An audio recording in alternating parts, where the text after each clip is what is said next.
पहले मैं सिलेबस थोड़ा डिस्कस करना चाहूँगा। लोगों को थोड़ी परेशानी हो रही है कि कैसे पढ़े, कि सामने एग्ज़ाम है, इन हाउस है, उसके बाद तो दिसंबर में एग्ज़ाम होगा, दिसंबर या जनवरी में। तो सिलेबस को थोड़ा देखते हैं। मैं चाहता हूँ कि थोड़ा बहुत डिस्कस किया जाए कि तुम लोग कैसे पढ़ सकते हो, ठीक है? गाइडलाइंस वगैरह। अभी लोग आ रहे हैं, थोड़ा 1 मिनट वेट कर जाते हैं, फिर स्टार्ट करेंगे।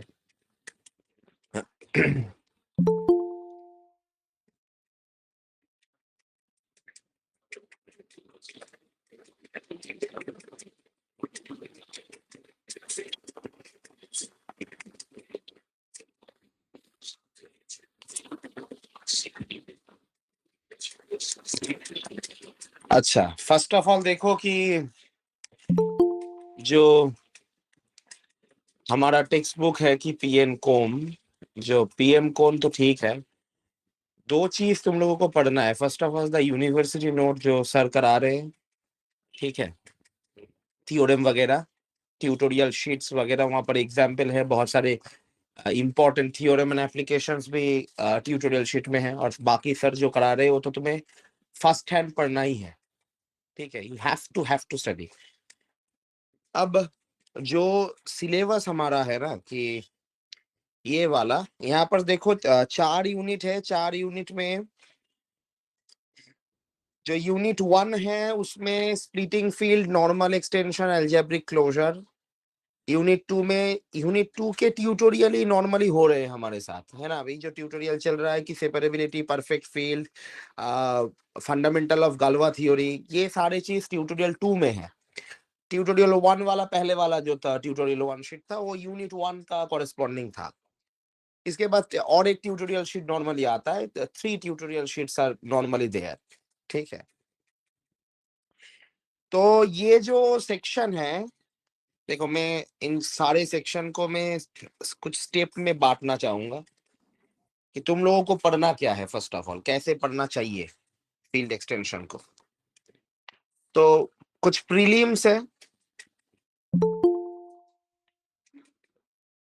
कुछ प्रीलिम्स है, और फिर आता है सेक्शंस जो हमें सच में पढ़ना है।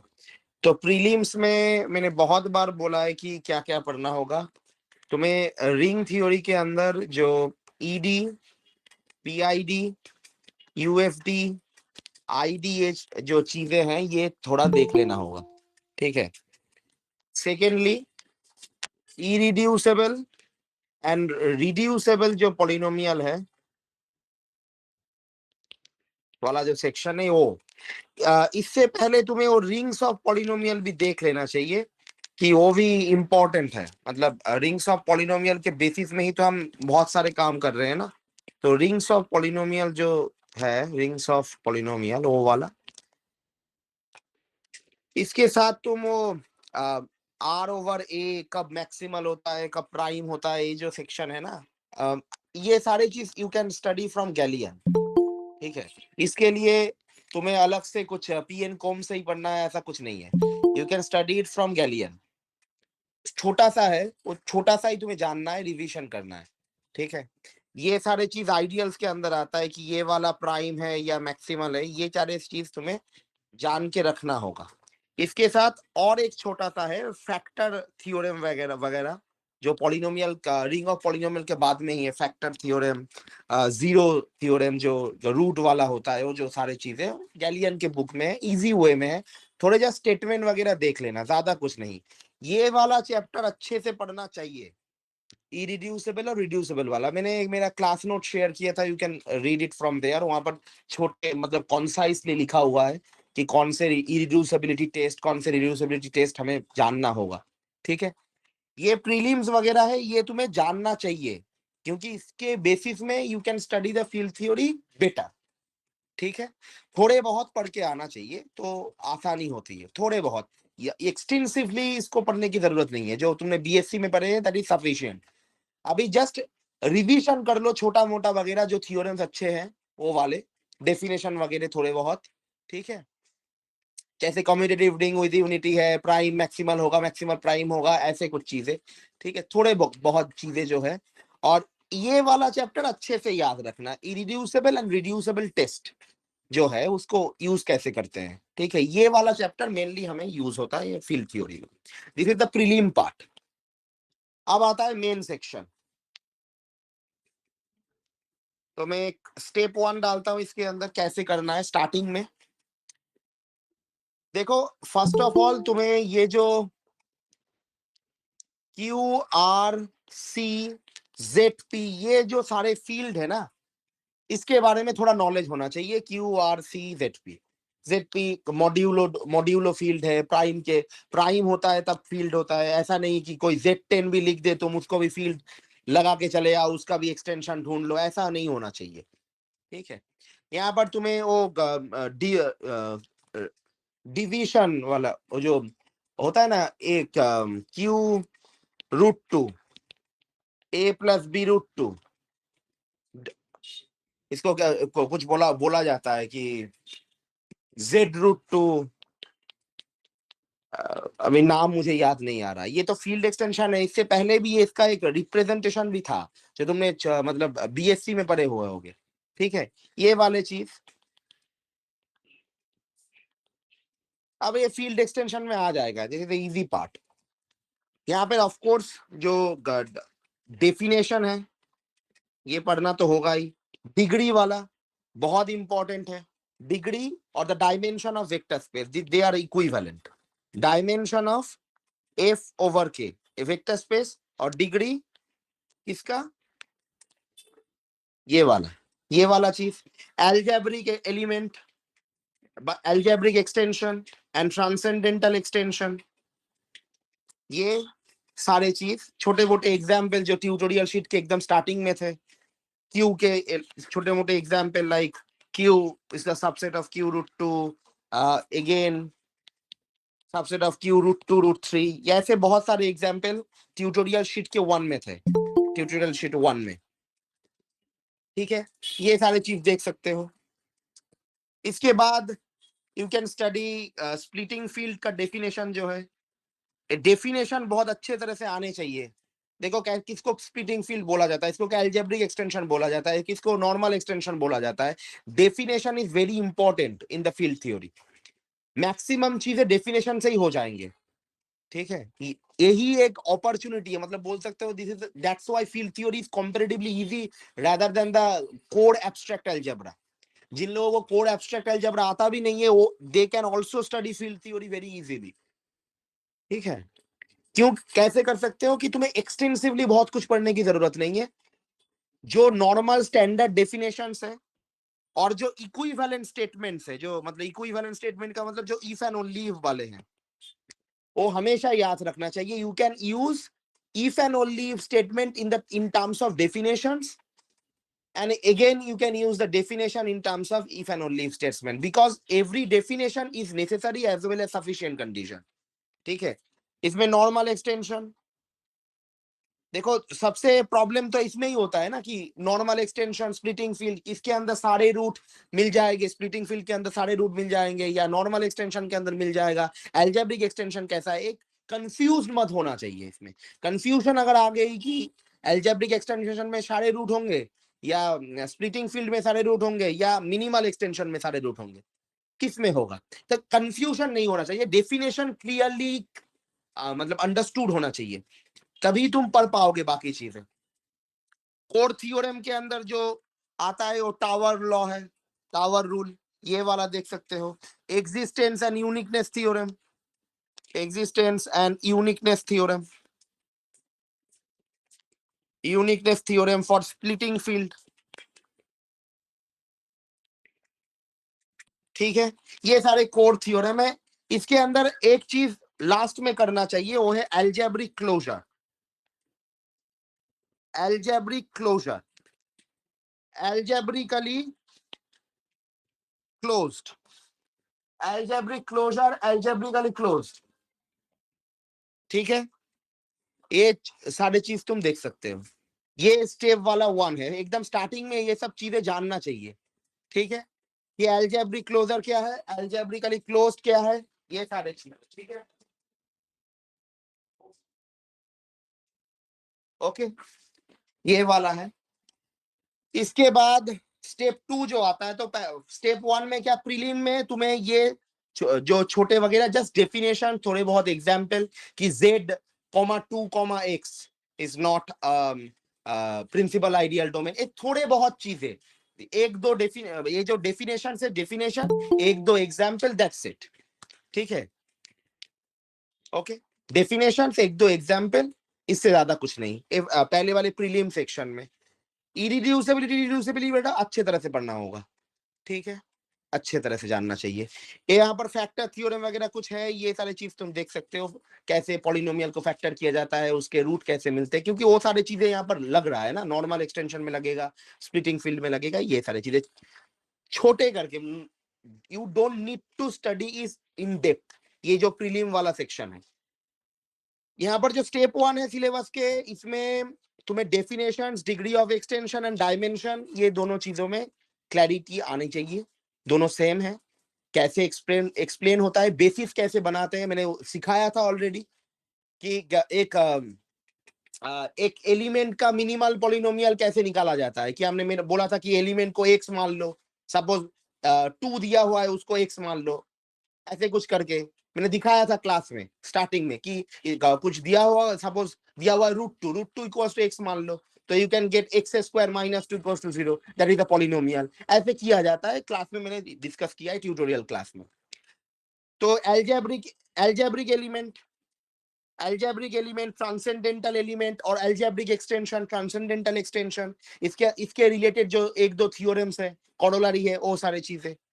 बेसिक जो एग्जाम्पल तुम्हें देख रहा है, जैसे ऐसे एग्जाम्पल्स, और भी बहुत सारे एग्जाम्पल यहाँ पर है, ठीक है। Splitting field, normal extension, equivalent statement जो है उसके अंदर, कि ये होगा इफ एंड ओनली वो होगा, ये सारी चीजें of course you have to study it, ठीक है। कोर जो थियोरम्स में है, उसमें टावर रूल आता है, एंड आता है कि extension and uniqueness theorem for splitting fields, ठीक है। लास्ट में आता है कि algebraic closure and algebraically close sets, ठीक है। एल्जेब्रिक क्लोजर, एल्जेब्रिकली क्लोज्ड, ये सारे चीज you can study on the as a fundamental rudimental stuffs in field theory, ये तुम्हें जानना पड़ेगा, इसके ऊपर ही तुम फील्ड थ्योरी कर पाओगे, ठीक है। नेक्स्ट, इसके बाद आता है कि स्टेप 2। अब ये रूडिमेंटरी पार्ट हो गया, प्रिलिमिनरी पार्ट हो गया, इसके बाद तुम्हें थोड़ा एक्सटेंसिवली पढ़ना होगा। क्या? Multiple root, multiple roots and separability, separability, separability के अंदर यूजिंग डेरिवेटिव क्राइटेरिया, डेरिवेटिव के, क्योंकि हमने बहुत बार यूज किया है, तुमने देखा देखा होगा लास्ट दो क्लास में, जीसीडी का यूज किया हमने, GCD of F and the F dash is equals to 0 equals to 1, तो इससे हम सेपरेबिलिटी को रिड्यूस कर सकते हैं। ऐसे जो क्राइटेरिया थे, मल्टीपल रूट, सिंपल रूट क्या होता है, ये सारे चीजें, ठीक है। इसके बाद परफेक्ट फील्ड आता है। देखो मैं ऐसा नहीं बोल रहा कि सिलेबस लिख रहा, इसके मैं सिलेबस नहीं लिख रहा, मैं जो चीजें पढ़ना है you have to study it, ये सारे चीजें इसको तुम्हें पढ़ना है। बाद में इसके बाद ये सारे चीजें हो जाने के बाद तुम बाकी जो चीजें हैं, जो बाकी थ्योरम्स है, ठीक है, वो सारे चीजें देख सकते हो, लेकिन ये जो मैं चीज लिखा रहा हूं, दिस इज द गाइडलाइन, इसको तुम्हें मेंटेन करके पढ़ना होगा।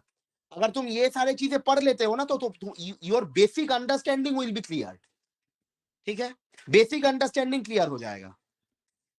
फिर तुम एक्स्ट्रा थ्योरम्स करो, जो क्लास में किया गया है, ट्यूटोरियल में, शीट में है, प्रीवियस ईयर के क्वेश्चन में तुम्हें मिल रहा है, ये वो सारी चीजें करो, कोई प्रॉब्लम नहीं है, लेकिन ये सारी चीजें तुम्हें करना होगा एटलीस्ट, ठीक है, तब तुम्हारा फील्ड थ्योरी का जो मेन कोर कॉन्सेप्ट है वो क्लियर होगा, ठीक है।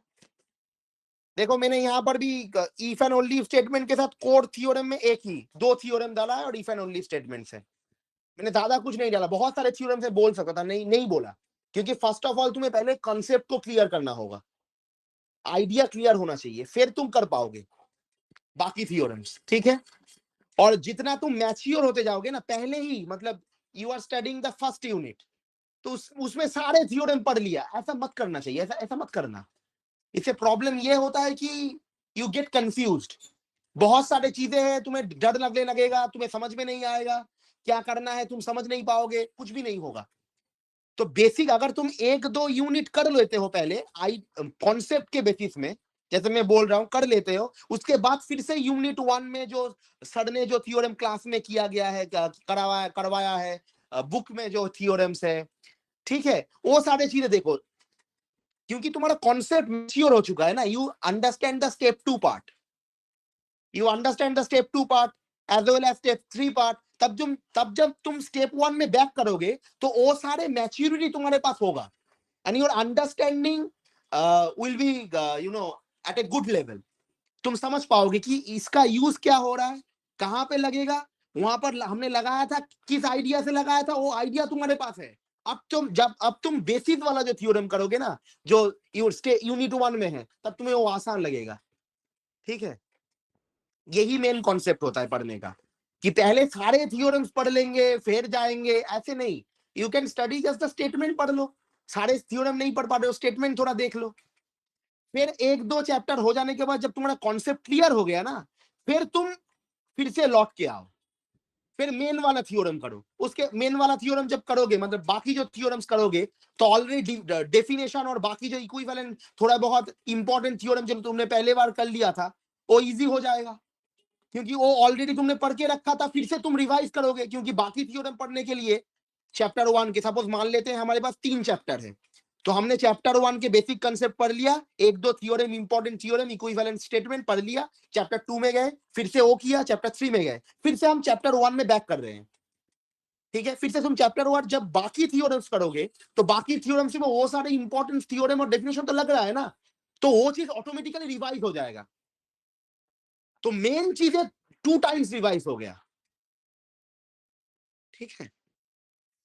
ओके, फिर तुम फिर से चैप्टर 2 में जाओगे, चैप्टर 2 में बाकी थ्योरम्स तुमने मेन थ्योरम और डेफिनेशन करके रखे थे, और बाकी जो रिमेनिंग वाला पार्ट था वो तुम कर रहे हो, वो वाला चीज फिर से रिवाइज हो रहा है, तो कोर कॉन्सेप्ट रिवाइज हो रहा है ज्यादा से ज्यादा। जितना कोर कॉन्सेप्ट रिवाइज होगा, तुम उतना ही एग्जाम में अच्छा स्कोर कर पाओगे, क्योंकि एग्जाम में बहुत सारे ऐसे क्वेश्चन आएंगे तुम्हें समझ में नहीं आएगा, लेकिन वहां पर सिंपल डेफिनेशन लगाना ही बहुत बढ़िया इंटेलिजेंसी होता है, ठीक है। वहां पर तुम अगर डेफिनेशन ही लगा दो, सिंपल डेफिनेशन ही लगा दो, वो बहुत इजी हो जाता है, डेफिनेशन से ही सॉल्व हो जाता है। बहुत सारे क्वेश्चन ऐसे हैं जो फर्स्ट हैंड तुम्हें देख के समझ में नहीं आएगा कैसे करे, लेकिन सिंपल डेफिनेशन लगाओगे तो प्रूव हो जाता है। This is the this is the main approach attending the exam sheets, ठीक है। अब देखो स्टेप 2 में हम क्या कर रहे थे, परफेक्ट फील्ड, ठीक है। परफेक्ट फील्ड में कैरेक्टरिस्टिक जीरो वाला, फाइनाइट फील्ड वाला, ये दोनों सेक्शन तो तुम्हें देखना ही होगा, क्योंकि ये कोर कॉन्सेप्ट में आता है, ये वाला।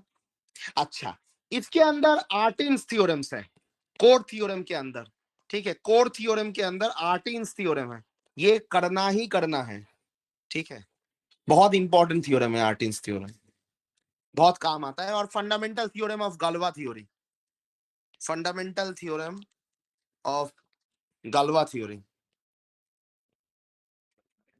ठीक है। ये कोर 2 थ्योरम्स है जो करना इजी होता है, मतलब जरूरी होता है, सॉरी, करना जरूरी होता है, ठीक है।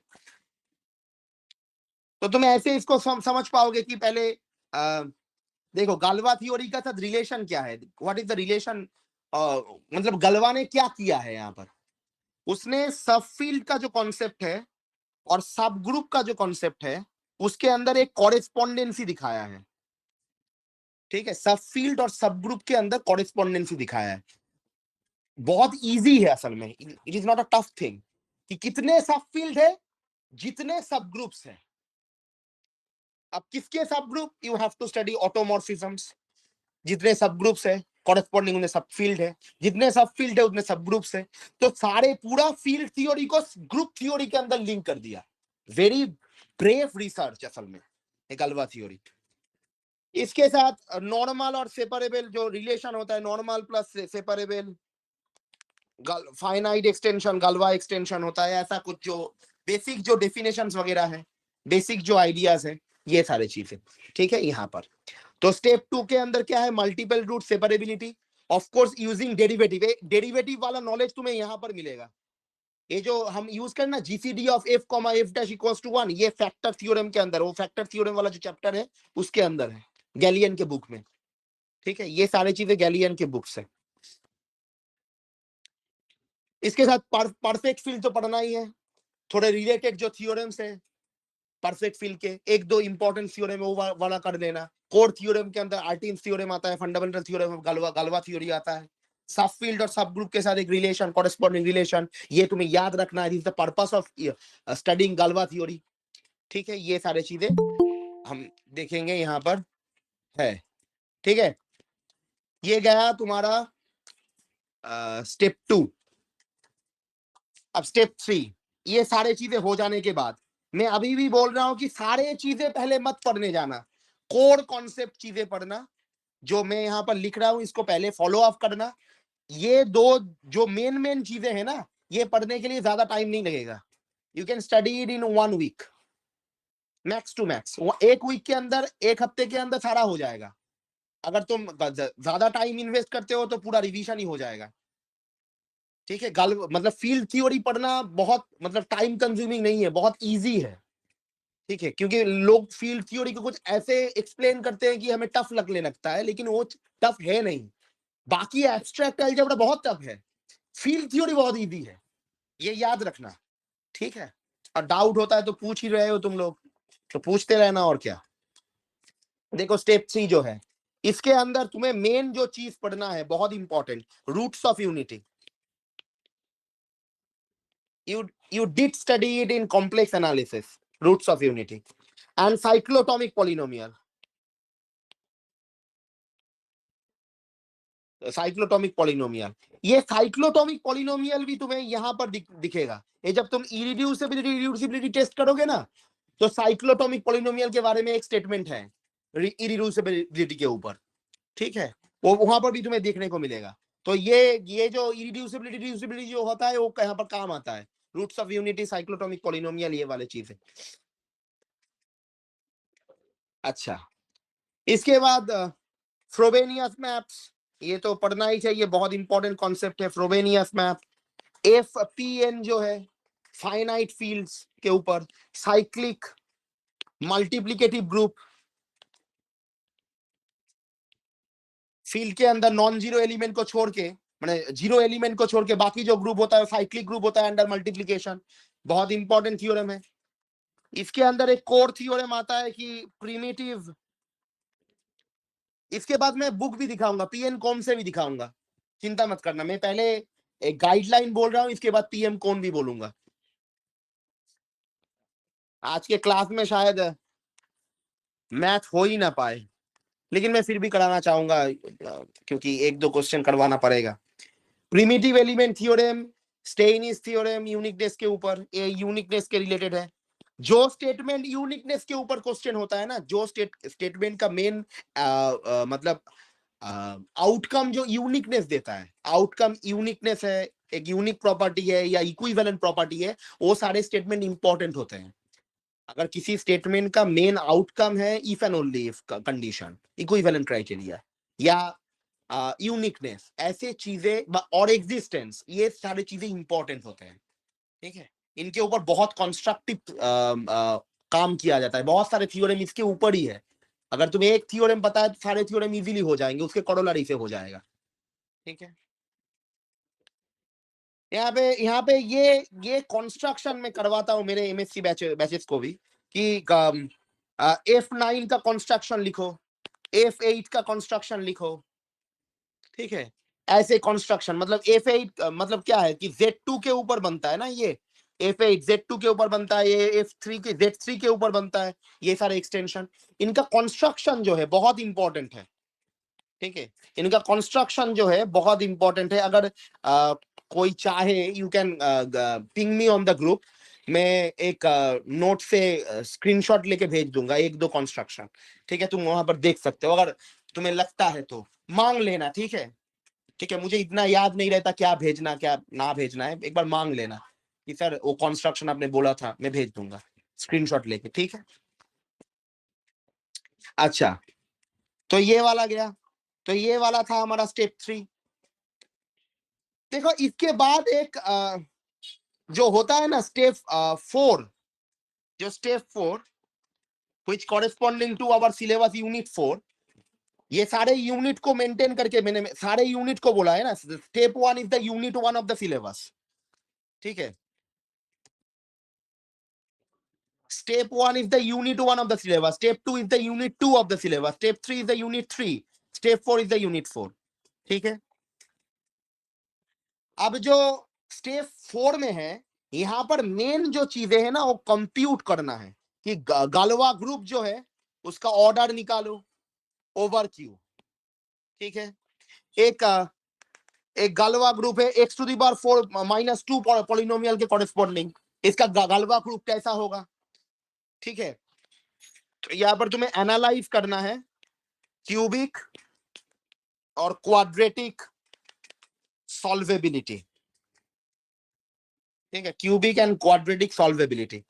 ये वाला सॉल्वेबिलिटी का मतलब क्या है कि तुम्हें गालवा ग्रुप निकालना है इन शॉर्ट टर्म्स, ठीक है। गालवा ग्रुप मतलब यहाँ पर ये जो यूनिट 4 है, यहाँ पर इसका मेन पर्पस क्या है, इसका मेन पर्पस है गालवा ग्रुप जो है ना, गालवा ग्रुप जो है ये पॉलिनोमियल के ऊपर डिपेंड करता है, ठीक है। This is the main purpose of this unit 4, कि गालवा ग्रुप के साथ पॉलिनोमियल का क्या रिलेशन है, क्या इंटरकनेक्शन है, कैसे हम एक पॉलिनोमियल से गालवा ग्रुप बना सकते हो, Galva group symmetric group S4 होगा या ऑल्टरनेटिंग ग्रुप होगा या एबेलियन ग्रुप होगा, कैसा ग्रुप होगा, एबेलियन ग्रुप कितने ऑर्डर का होगा, ये सब पॉलिनोमियल के ऊपर डिपेंड करता है या फील्ड एक्सटेंशन के ऊपर डिपेंड करता है।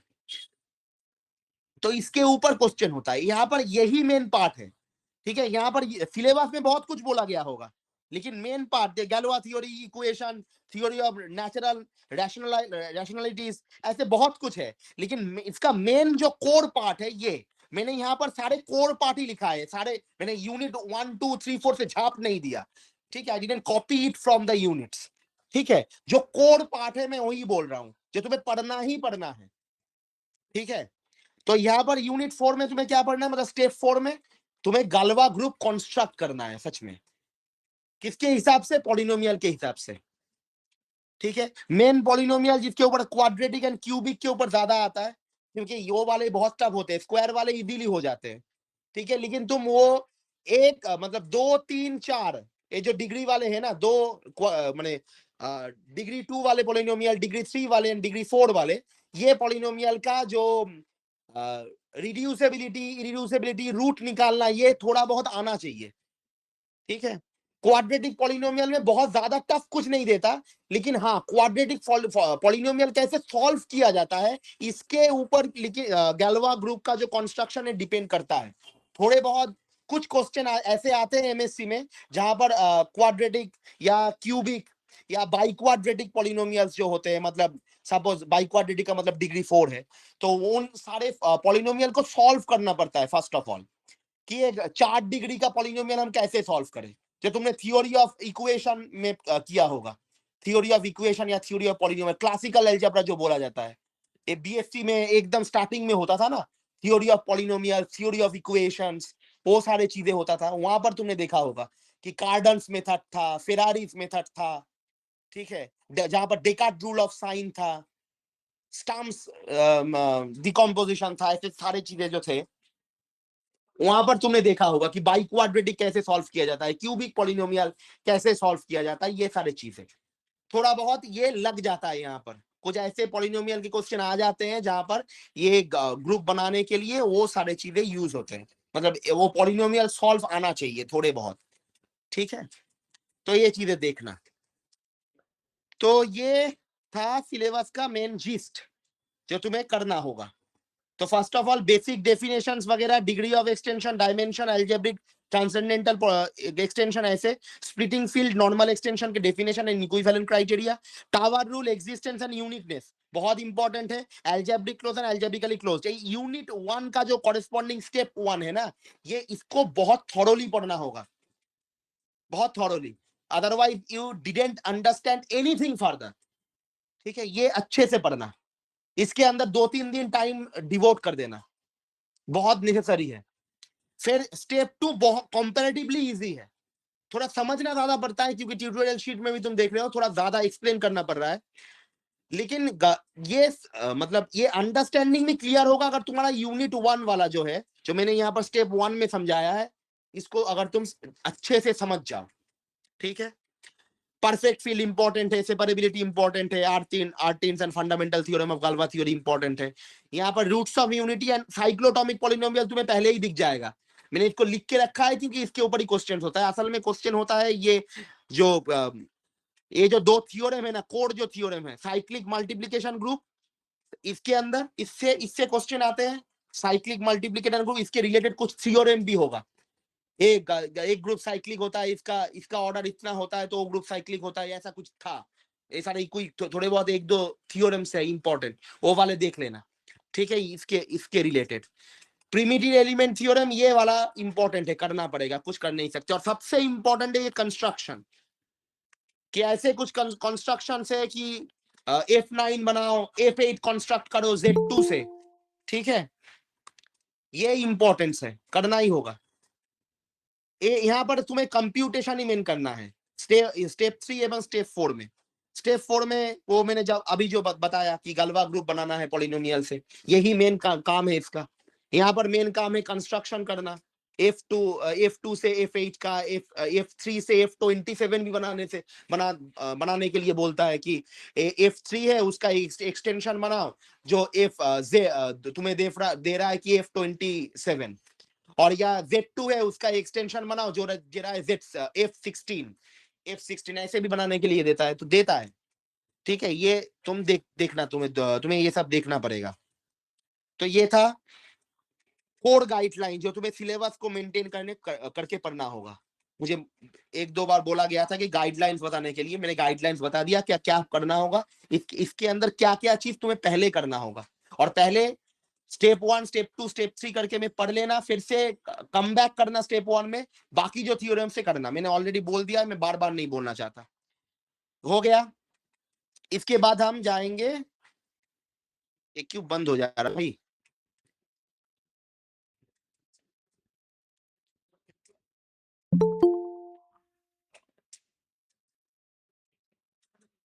ये था, ये है हमारा सिलेबस का बुक, 189 से 248 के आसपास जो सिलेबस चैप्टर 7 है, वो चैप्टर 7 पूरा ही हमारे सिलेबस में है। ठीक है, ज्यादा बड़ा चैप्टर नहीं है, नॉर्मली फील्ड थ्योरी, गाल्वा थ्योरी को लेके बहुत एक्सटेंसिव होता है, लेकिन यहाँ पर छोटे कॉम्पैक्ट वर्जन में ही है। तो यहाँ पर देखो,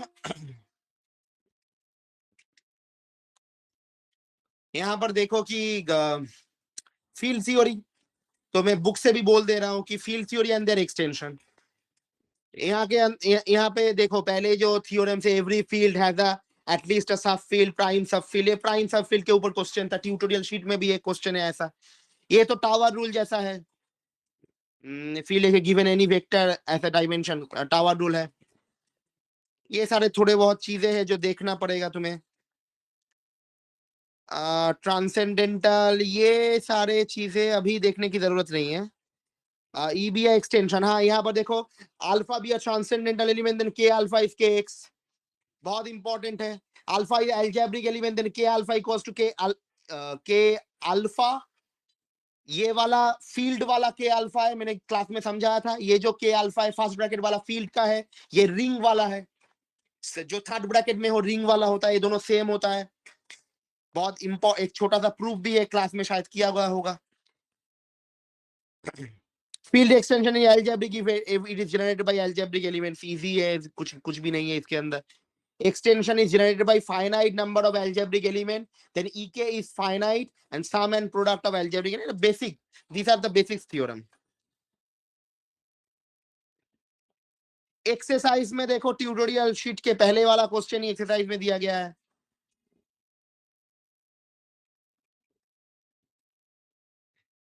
एग्जाम्पल क्वेश्चन नंबर 7 देखो, 7, so that a field extension is algebraic if and only if every sub algebra is a field। एक अच्छा क्वेश्चन है, बहुत लोग अभी भी ज्वाइन कर रहे हैं। अच्छा, एवरी ऑटोमॉर्फिज्म लीव्स प्राइम सब फील्ड एलिमेंट वाइज फिक्स्ड, ये तो ऑलरेडी हो चुका है क्लास में। ये भी क्वेश्चन नंबर 12 में, तो ये हमें मैक्सिमम क्वेश्चन ही ट्यूटोरियल शीट में है, बहुत सारे क्वेश्चन ही ट्यूटोरियल शीट में है। तो अच्छा ही होगा, तो तुमने ट्यूटोरियल शीट वाला तुमने देख लिया, पढ़ लिया ट्यूटोरियल शीट वाला, तो अच्छा ही है। प्रैक्टिस कर लेना ट्यूटोरियल शीट के आंसर, मैंने आंसर मैनुअल भी दे दिया है, प्रैक्टिस कर लेना उससे। यहाँ पे बहुत सारे क्वेश्चन ट्यूटोरियल शीट के हैं। स्प्लिटिंग फील्ड, क्रोनेकर्स थ्योरम में बहुत इंपॉर्टेंट एक अच्छा थ्योरम है, क्रोनेकर्स थ्योरम। ठीक है, if be a polynomial of positive degree over a field k, then there exists an extension in which f has a zero। Kronecker's theorem बहुत इंपॉर्टेंट एक theorem है, छोटा सा है। तो kx ओवर f, ये मैंने अभी जो सिलेबस बोला था ना प्रीलिम का, ये जो मैंने पढ़ने के लिए यहाँ पर प्रीलिम में बोला था, देखो ये वाला मैंने कहा था कि r ओवर ए, r मॉड्यूलो ए, जो भी बोल रहे हो तुम, r ओवर ए इस प्राइम एंड मैक्सिमल कब होगा, मैक्सिमल कब होता है, ये कब मैक्सिमल होता है, जब ए इरेड्यूसिबल बनता है। तो यहाँ पर वो वाला थ्योरम ही यूज हुआ है यहाँ पर कि ये जो एफ से, ये जो एफ है, एफ एफ से जो आइडियल बन रहा है ना, एफ अगर इरिड्यूसिबल होता है तो आइडियल मैक्सिमल आइडियल बनता है, टोटल चीज क्या बन जाता है, फील्ड। देखो यहाँ पर यही लिखा हुआ है कि kx over f is a field if and only if f is irreducible. अच्छा थ्योरम है, ठीक है। देखो मैंने मेन चीजें डिस्कस कर दिया है, मैं पीएम फोन से चीजें थोड़ा बहुत बता रहा हूँ, ठीक है। कैसे पढ़ना है मैंने बोल दिया है, गाइडलाइंस वगैरह पीएम कॉम से बता रहा हूँ, किसी को कुछ पूछना हो तो पूछ लेना। यहाँ पर देखो एग्जाम्पल नंबर 1, एग्जाम्पल नंबर 2, अच्छे अच्छे एग्जाम्पल्स हैं, ठीक है। ये तो था यूनिट, मतलब ट्यूटोरियल शीट में भी ऐसे एग्जाम्पल होगा। x to the power 4 plus 1 हमने किया था, एक्स क्यूब माइनस 2 ये भी हमने किया था।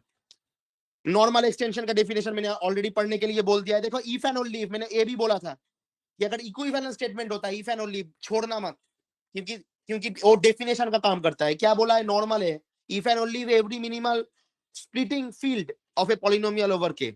ek is a normal, ek is a normal, a finite extension ek is normal if and only if it is a minimal splitting field, msf, minimal splitting field। वो वाला tower rule यहाँ पर वो देखो, के बेस फील्ड है, ई है, F है इंटरमीडिएट फील्ड, के ई एफ ई, बीच में एफ है इंटरमीडिएट फील्ड, ई के नॉर्मल है तो एक होमोमॉर्फिज्म मिलेगा जो एक्सटेंड करेगा। ये जो स्टेटमेंट्स है ना, ये वाले हैं सेकंड, जब तुम सेकंड राउंड में आओगे। पहले वाले कॉन्सेप्ट तुमने क्लियर कर लिया, सारे चीजें मैं जैसे बोल रहा हूं ऐसे में तुमने पढ़ लिया एक हफ्ते में। फिर जब तुम फिर से लौट के आओगे, मैंने जो चीजें बोला वो एक हफ्ते में हो जाएगा। अगर तुम एक दिन में 2-3 घंटे भी पढ़ते हो फील्ड थ्योरी को, 2 घंटे भी देते हो, सपोज मान लेते हैं 2 घंटे देते हो फील्ड थ्योरी का, तो अगर नहीं दे पाए तो 2-3 दिन 4 दिन पढ़ लो, उससे भी हो जाएगा। फिर जब तुम फिर से रिवाइज में आओगे तब ये सारे थ्योरम करना, ये एक्स्ट्रा थ्योरम है, ठीक है। पहले बैच में, पहले राउंड में ही एक्स्ट्रा थ्योरम मत करने जाना कि सारे थ्योरम में पहले ही पढ़ लूंगा, ऐसा मत करना चाहिए। पहले इक्विवेलेंट वाला पढ़ लो, इंपॉर्टेंट वाला पढ़ लो, डेफिनेशंस वाला कर लो, फिर जब सेकेंड राउंड में तुम लौट के आओगे फिर वो वाले थ्योरम करो जो मैंने बोला है, वो ऐसे ही करना। ये सारे वो जो कोरोलरी वगैरह है, ये छोटे वगैरह 7.2.5 ये सारे, ये नॉर्मल वाला है, ये बाद में तुम लौट के आ सकते हो, लौट के आने के वक्त रिवीजन पढ़ लेना।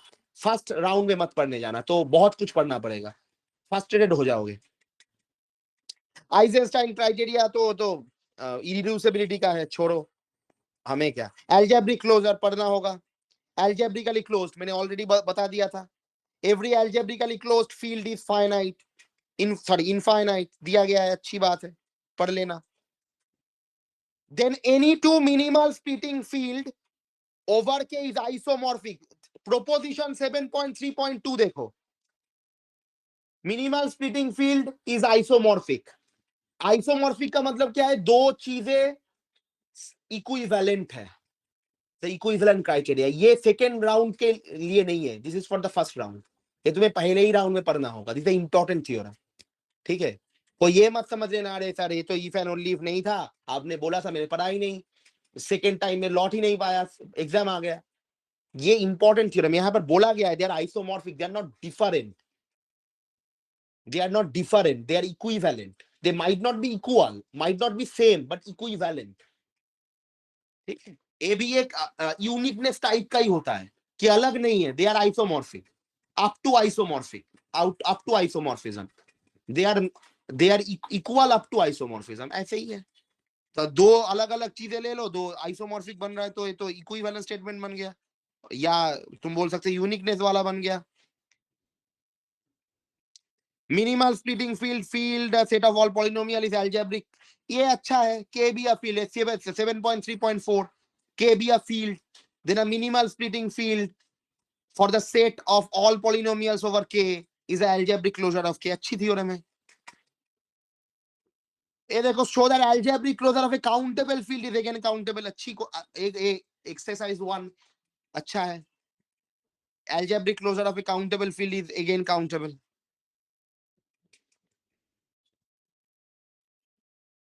क्वेश्चन नंबर 2 भी अच्छा है। Finite field there are irreducible polynomial of arbitrary high degree, ठीक है, इसको छोड़ो। सेपरेबिलिटी में आओ, ये जो मैपिंग है एक्स को X to the power P में भेज रहा है, फ्रोबेनियस मैप, इंपॉर्टेंट है, इसके ऊपर ही बहुत सारा काम है। पी क्या है, कैरेक्टरिस्टिक है, तो एक्स प्लस वाई की पावर पी, एक्स की पावर पी प्लस वाई की पावर पी, ये याद रखना पड़ेगा। Every finite field is perfect, important question, ये फर्स्ट राउंड वाला क्वेश्चन है, फर्स्ट राउंड में ही पढ़ना होगा इसको। Every finite field is perfect, if and only statement है, 2 लाइन वाला। देखो सिंपल, इसका रूट सिंपल है, if and only if F is prime two is derivative GCD F and F dash is 1, ये वाला ही थ्योरम है यहाँ पर। F is prime two is derivative, इसका मतलब क्या है, F is prime two is derivative, इसका मतलब क्या है, इसका मतलब है एफ एंड एफ का जो जीसीडी है 1 है, जो हम बहुत बार यूज कर रहे हैं, ठीक है। An irreducible polynomial unless F dash is 0, ये जो कोरोलरी है ना 7.4.3 और प्रोपोजिशन 7.4.2, ये चीजें तुम जब कैलकुलेशन करोगे ना, प्रॉब्लम्स करोगे कंप्यूटेशन वाला, वहां पर लगता है ये सारे। ये इंपॉर्टेंट थ्योरम प्रॉब्लम सॉल्विंग के लिए है, एग्जाम के लिए नहीं है। एग्जाम में ये ऐसे चीजें नहीं पूछते नॉर्मली, अगर पूछ लिया तो बहुत इजी क्वेश्चन है, असल में अगर पूछ लेता है तो बहुत इजी क्वेश्चन है, नॉर्मली ये सब चीजें नहीं पूछते, ठीक है। ये सारे चीजें होता है प्रॉब्लम सॉल्विंग के लिए। ये प्रोपोजिशन 7.4.2, कोरोलरी 7.4.3। ये लेम्मा देख सकते हो, लेम्मा तो सस्ते वाला लेम्मा है, सस्ता है, बहुत ही सस्ता है। बोल रहा है कि एफ ऑफ एक्स को g x to the power p लिख सकते हैं, छोड़ो लिख सकते हैं तो हमें क्या, एक लाइन का प्रूफ है। Perfect field every algebraic extension is separable, conversely if every algebraic even every finite extension is separate, then a important theorem है, this is an important theorem. Over a perfect field algebraic extension is separable and every algebraic extension even if it is finite is separable, then k is perfect. अच्छा theorem है ये। Exercise 1 का जो problem है, every finite extension of a perfect field is perfect, important question है, अच्छा है।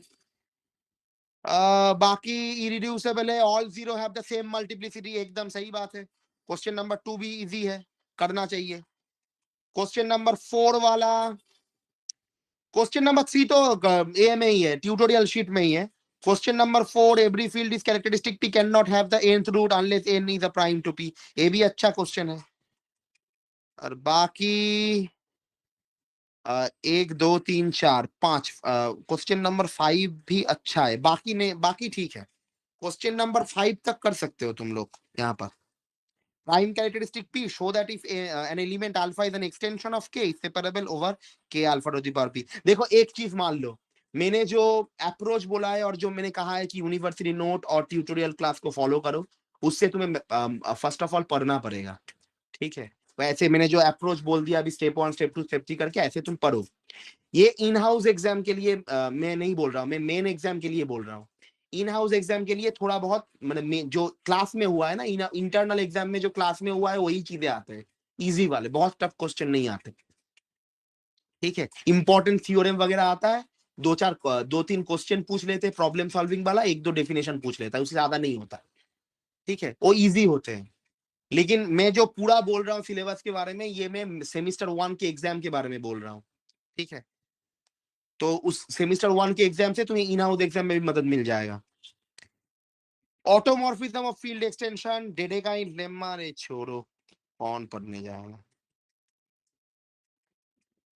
Given two extension in there is at most K, हाँ ये वाला अच्छा है। यहाँ पर देखो एग्जिस्टेंस के बारे में बोल रहा है, मैंने बोला था अगर इक्विवेलेंट बोलता है, मतलब इफ एंड ओनली वाला इक्विवेलेंट बोलता है, यूनिकनेस बोलता है, जैसे आइसोमॉर्फिज्म वाला यूनिकनेस का आइडिया था, या बोलता है दे आर एग्जिस्ट, एग्जिस्टेंस के बारे में बोलता है, यहाँ पर ए आर एग्जिस्टेंस के बारे में बोल रहा है। देखो corollary number 7.5.2, given two extension, degree of extension है n, then there are at most n, then there are मतलब this is construction based proof, मतलब there exist, there are का मतलब there exist, मतलब existence theorem है, ये theorem important होते हैं, ठीक है।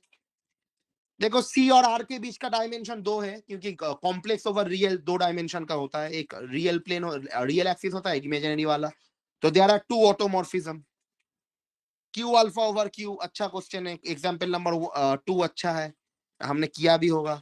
एग्जाम्पल 3 छोड़ो, लिम्मा सब एक्सटेंशन अभी वो सेकेंड राउंड में पढ़, अगर क्लास में देखो, सारे चीज बुक से नहीं पढ़ना, यूनिवर्सिटी नोट में जो हुआ है that is the most important thing, वो पहले पढ़ना, उसके बाद एक्स्ट्रा चीजों के लिए बुक में आना, ठीक है।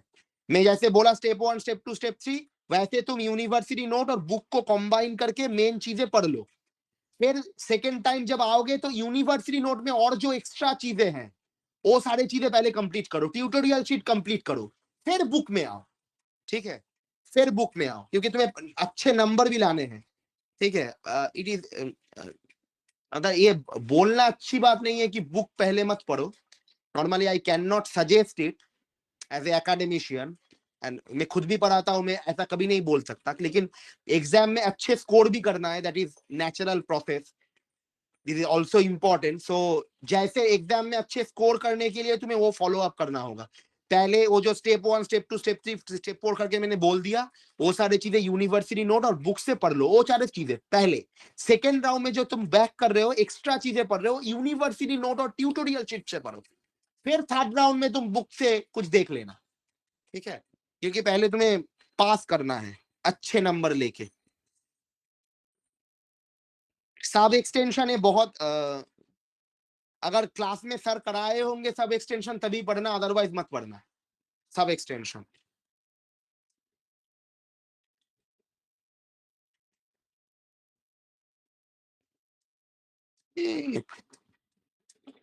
आइसोमॉर्फिज्म 50 इज a restriction, छोड़ो इतना इतना। सेपरेबिलिटी होमोमॉर्फिज्म एक्सटेंडिंग टू है, तो इसकी separable generated by separable element, Artin theorem पढ़ना ही पड़ेगा। आर्टिन थ्योरम का यूज करके एग्जाम क्वेश्चन नंबर 2 अच्छा है, question number 2 is important. Question number 4, perfect field the set of all fixed under the all automorphism is a perfect subfield, important है। Orbit अगर sir ने करवाया होगा तभी करना, अदरवाइज मत करना। Fundamental theorem of Galois theory बहुत इंपॉर्टेंट है। प्रोपोजिशन ये बहुत इंपॉर्टेंट प्रोपोजिशन है, देखो E over F be a finite field extension, then E over F is a Galois extension if and only if it is normal extension unseparable। मैंने लिख दिया था, ये मैंने ऑलरेडी नोट में लिखाया है, ठीक है। ये जो स्टेप 4 में मैंने लिखाया था, सॉरी स्टेप 4 नहीं स्टेप 3, अरे सब बंद क्यों हो जाते हैं भाई, स्टेप 3 में, स्टेप 3 में लिखाया था ना, स्टेप 4 में लिखा दिया, हाँ लिखा दिया भाई, यहाँ पर step normal and separable step 2 में, normal and separable equals to Galois if and only if Galois, ये सारी चीजें। और E over F is contained in Galois extension if and only if it is separable. Contained in Galois extension, ये दोनों word बहुत अच्छे से याद रखना। कौन से वर्ड? एक है कंटेनिंग और एक है कंटेन्ड इन। लोग समझते दोनों ही है, लेकिन एग्जाम में गलत करके आते हैं। कंटेंट इन की जगह कंटेनिंग प्रूफ करके आते हैं, कंटेनिंग की जगह कंटेन्ड इन। दोनों अलग चीजें हैं। कंटेनिंग का मतलब है कि B is containing A, that is A is the subset of B. Content in का मतलब क्या है? S is contained in T, S T के अंदर है। ठीक है, कंटेन्ड इन और कंटेनिंग। सबसे बढ़िया मिस्टेक तो यहां पर ही है। ई over F is contained in Galva extension. Galva extension के अंदर होगा, अंदर होगा। कब होगा? जब सेपरेबल होगा। बहुत इंपॉर्टेंट है। ठीक है, ए प्रोपोजिशन 7.6.1 मार्क कर लेना भाई। सारे चीजें देखते रह रहे हो, कुछ तो लिख तो रहे हो ना। रिकॉर्डिंग तो मिल जाएगा, लेकिन रिकॉर्डिंग से सारे लिख नहीं पाओगे।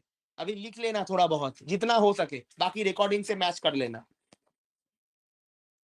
ये सारी चीजें क्लास नोट में नहीं है। क्लास नोट में सिर्फ अप्रोच मैंने बोला है कि कैसे पढ़ना है, गाइडलाइंस। 7.6.2 ये जो एफ स्टार वाला है, ये भी इंपॉर्टेंट है। कहां से आता है मतलब? अच्छा रुक जाओ, इंपॉर्टेंट नहीं है, मत टिक देना। रुक जाओ, ये वाला अलग है। ए बाइजेक्शन तो सही बात है। एक बार देख लेना, सर अगर कराते हैं तो कर लेना। असल में ये थियोरेम कॉरेस्पॉन्डिंग विद ग्रुप, ये एग्जैक्टली दैट्स व्हाई ये जो 7.6.2 है ना, ये वाला ये चीज है कि मैंने तुम्हें अभी बताया कि सब फील्ड, नंबर ऑफ सब फील्ड, इंटरमीडिएट सब फील्ड कितने होते हैं? मतलब के है और एफ है, इसके अंदर बीच में एक के डैश है, इंटरमीडिएट। कितने इंटरमीडिएट सब फील्ड होते हैं? That corresponding to the subgroup. Subgroup वाला की ऑटोमॉर्फिज्म वाला सब ग्रुप। ये जो कॉरेस्पॉन्डिंग थ्योरम है ना, कॉरेस्पॉन्डेंस थ्योरम, ये वाला थ्योरम है ये 7.6.2। Okay, this is the theorem जहां पर एक कॉरेस्पॉन्डेंस होता है कि कितने सब फील्ड है, that number is exactly the same number of सब ग्रुप, और वो सब ग्रुप के कॉरेस्पॉन्डिंग ही सब फील्ड बनता है, एंड वाइस वर्सा। ठीक है, that is if and only if criteria. ये सर जो कराएंगे कर लेना। सर करा दिया है क्या इसको? शायद नहीं। कोई बताओ, ये वाला थ्योरम हुआ है? मतलब इतना दूर आए हैं सर, कंप्लीट कर दिया इसको। असल में बीच में बहुत सारी चीजें हैं ना, तो sir needs sir takes time, बहुत सारी चीजें बताने के लिए। नो सर, मतलब होने वाला है। ठीक है, सर जो करवाएंगे वही पढ़ना। ठीक है, अगर सर इसको करवाते हैं तो जो करवा रहे हैं उससे पढ़ना। ठीक है, अगर सर पीएन कोन का ही करवाते हैं तो पीएन कोन वाला ही पढ़ना। ठीक है, नॉर्मली ये बहुत सारे मतलब यहाँ पर जो नोटेशन यूज है ना, नॉर्मली मैं ऐसे नोटेशन में नहीं पढ़ाता। इसमें बहुत खिचड़ी बना दिया इसको। ठीक है, नोटेशन में। लेकिन एक्सप्लेन करो तो इजी है, मतलब टफ नहीं है, लेकिन नोटेशनल खिचड़ी है थोड़ा। ठीक है, तो नॉर्मली नोटेशनल ऐसा ऐसा नोटेशन यूज नहीं किया जाता। लेकिन अगर यूनिवर्सिटी का मेन टेक्स्ट बुक यही है, अगर इस नोटेशन का यूज होता है तो तुम्हें वही नोटेशन करना पड़ेगा। तो सर जो करवाएंगे वही तुम कर लेना। ठीक है, बाकी इसका करोलरी तो इजी वाला है, तो R13 से आ जाता है डायरेक्टली।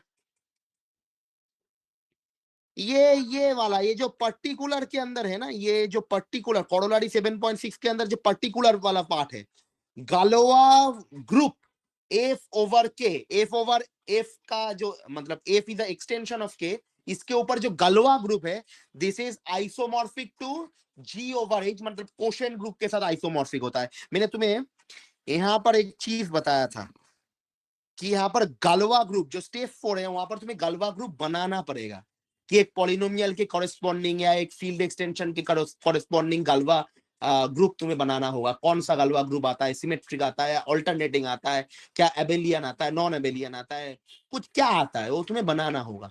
तो ये जो वाला पार्ट है, ये जो थ्योरम वाला पार्ट है पर्टिकुलर वाला, ये वो वो जो मैंने बताया कि कॉरेस्पॉन्डिंग होता है, जो कैसे बनाना है उसका एक हिंट दे रहा है ये। ठीक है, जो कैसे गलवा ग्रुप हम डिफाइन करते हैं, कैसे गलवा ग्रुप किसके साथ आइसोमॉर्फिक होता है। क्योंकि तुम्हें नॉर्मली जो फाइंड करने के लिए बोलता है ना कि गलवा ग्रुप का ऑर्डर निकालो और देखो गलवा ग्रुप एबेलियन है या नहीं है, ऐसे कुछ चीजें क्वेश्चन में पूछते हैं। तो गलवा ग्रुप का ऑर्डर तुम कैसे निकालोगे? अगर गलवा ग्रुप को दिखा दो किसी नॉन ग्रुप के साथ आइसोमॉर्फिक, सपोज तुमने दिखा दिया कि ये गलवा ग्रुप है, ठीक है, मेरे ऊपर Anik Chakraborty, A is a field extension over C, ठीक है, तो कुछ मान लिया is isomorphic to isomorphic to कुछ मान लेते हैं, सपोज जेड ओवर 10z, ठीक है, ऐसा हो रहा है। तो इसका ऑर्डर क्या बन गया? Z10 बन गया। तो गलवा ग्रुप का ऑर्डर क्या है? 10। और ए गलवा ग्रुप एबेलियन है, हाँ एबेलियन है। ऐसे होता है, तो ऐसे आइडिया आता है कि गलवा ग्रुप का ऑर्डर निकालो। कैसे निकालते हैं? ऐसे निकाले जाते हैं। ठीक है, ये वाला थ्योरम वो कंप्यूटेशन में हेल्प करता है। ठीक है, अच्छा, दो गलवा ग्रुप कॉन्जुगेट सर करवाएंगे तब करना। ठीक है, इसमें सारे चीजें पढ़ना नहीं पड़ता। ठीक है, कुछ चीजें बहुत एडवांस है, सारे चीजें पढ़ना नहीं पड़ता। सर के नोट फॉलो करना, सर जो करवा रहे हैं वो करना।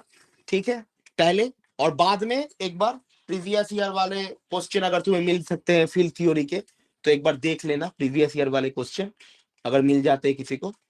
कोई भी डाउट होता है तो पूछ तो तुम रहे ही हो, सभी लोग पूछ रहे हैं, हर दिन कोई ना कोई पूछता है। तो जो इंपॉर्टेंट होता है, मुझे लगता है कि बोलने की जरूरत है सबको, तो मैं ग्रुप में फॉरवर्ड कर देता हूँ।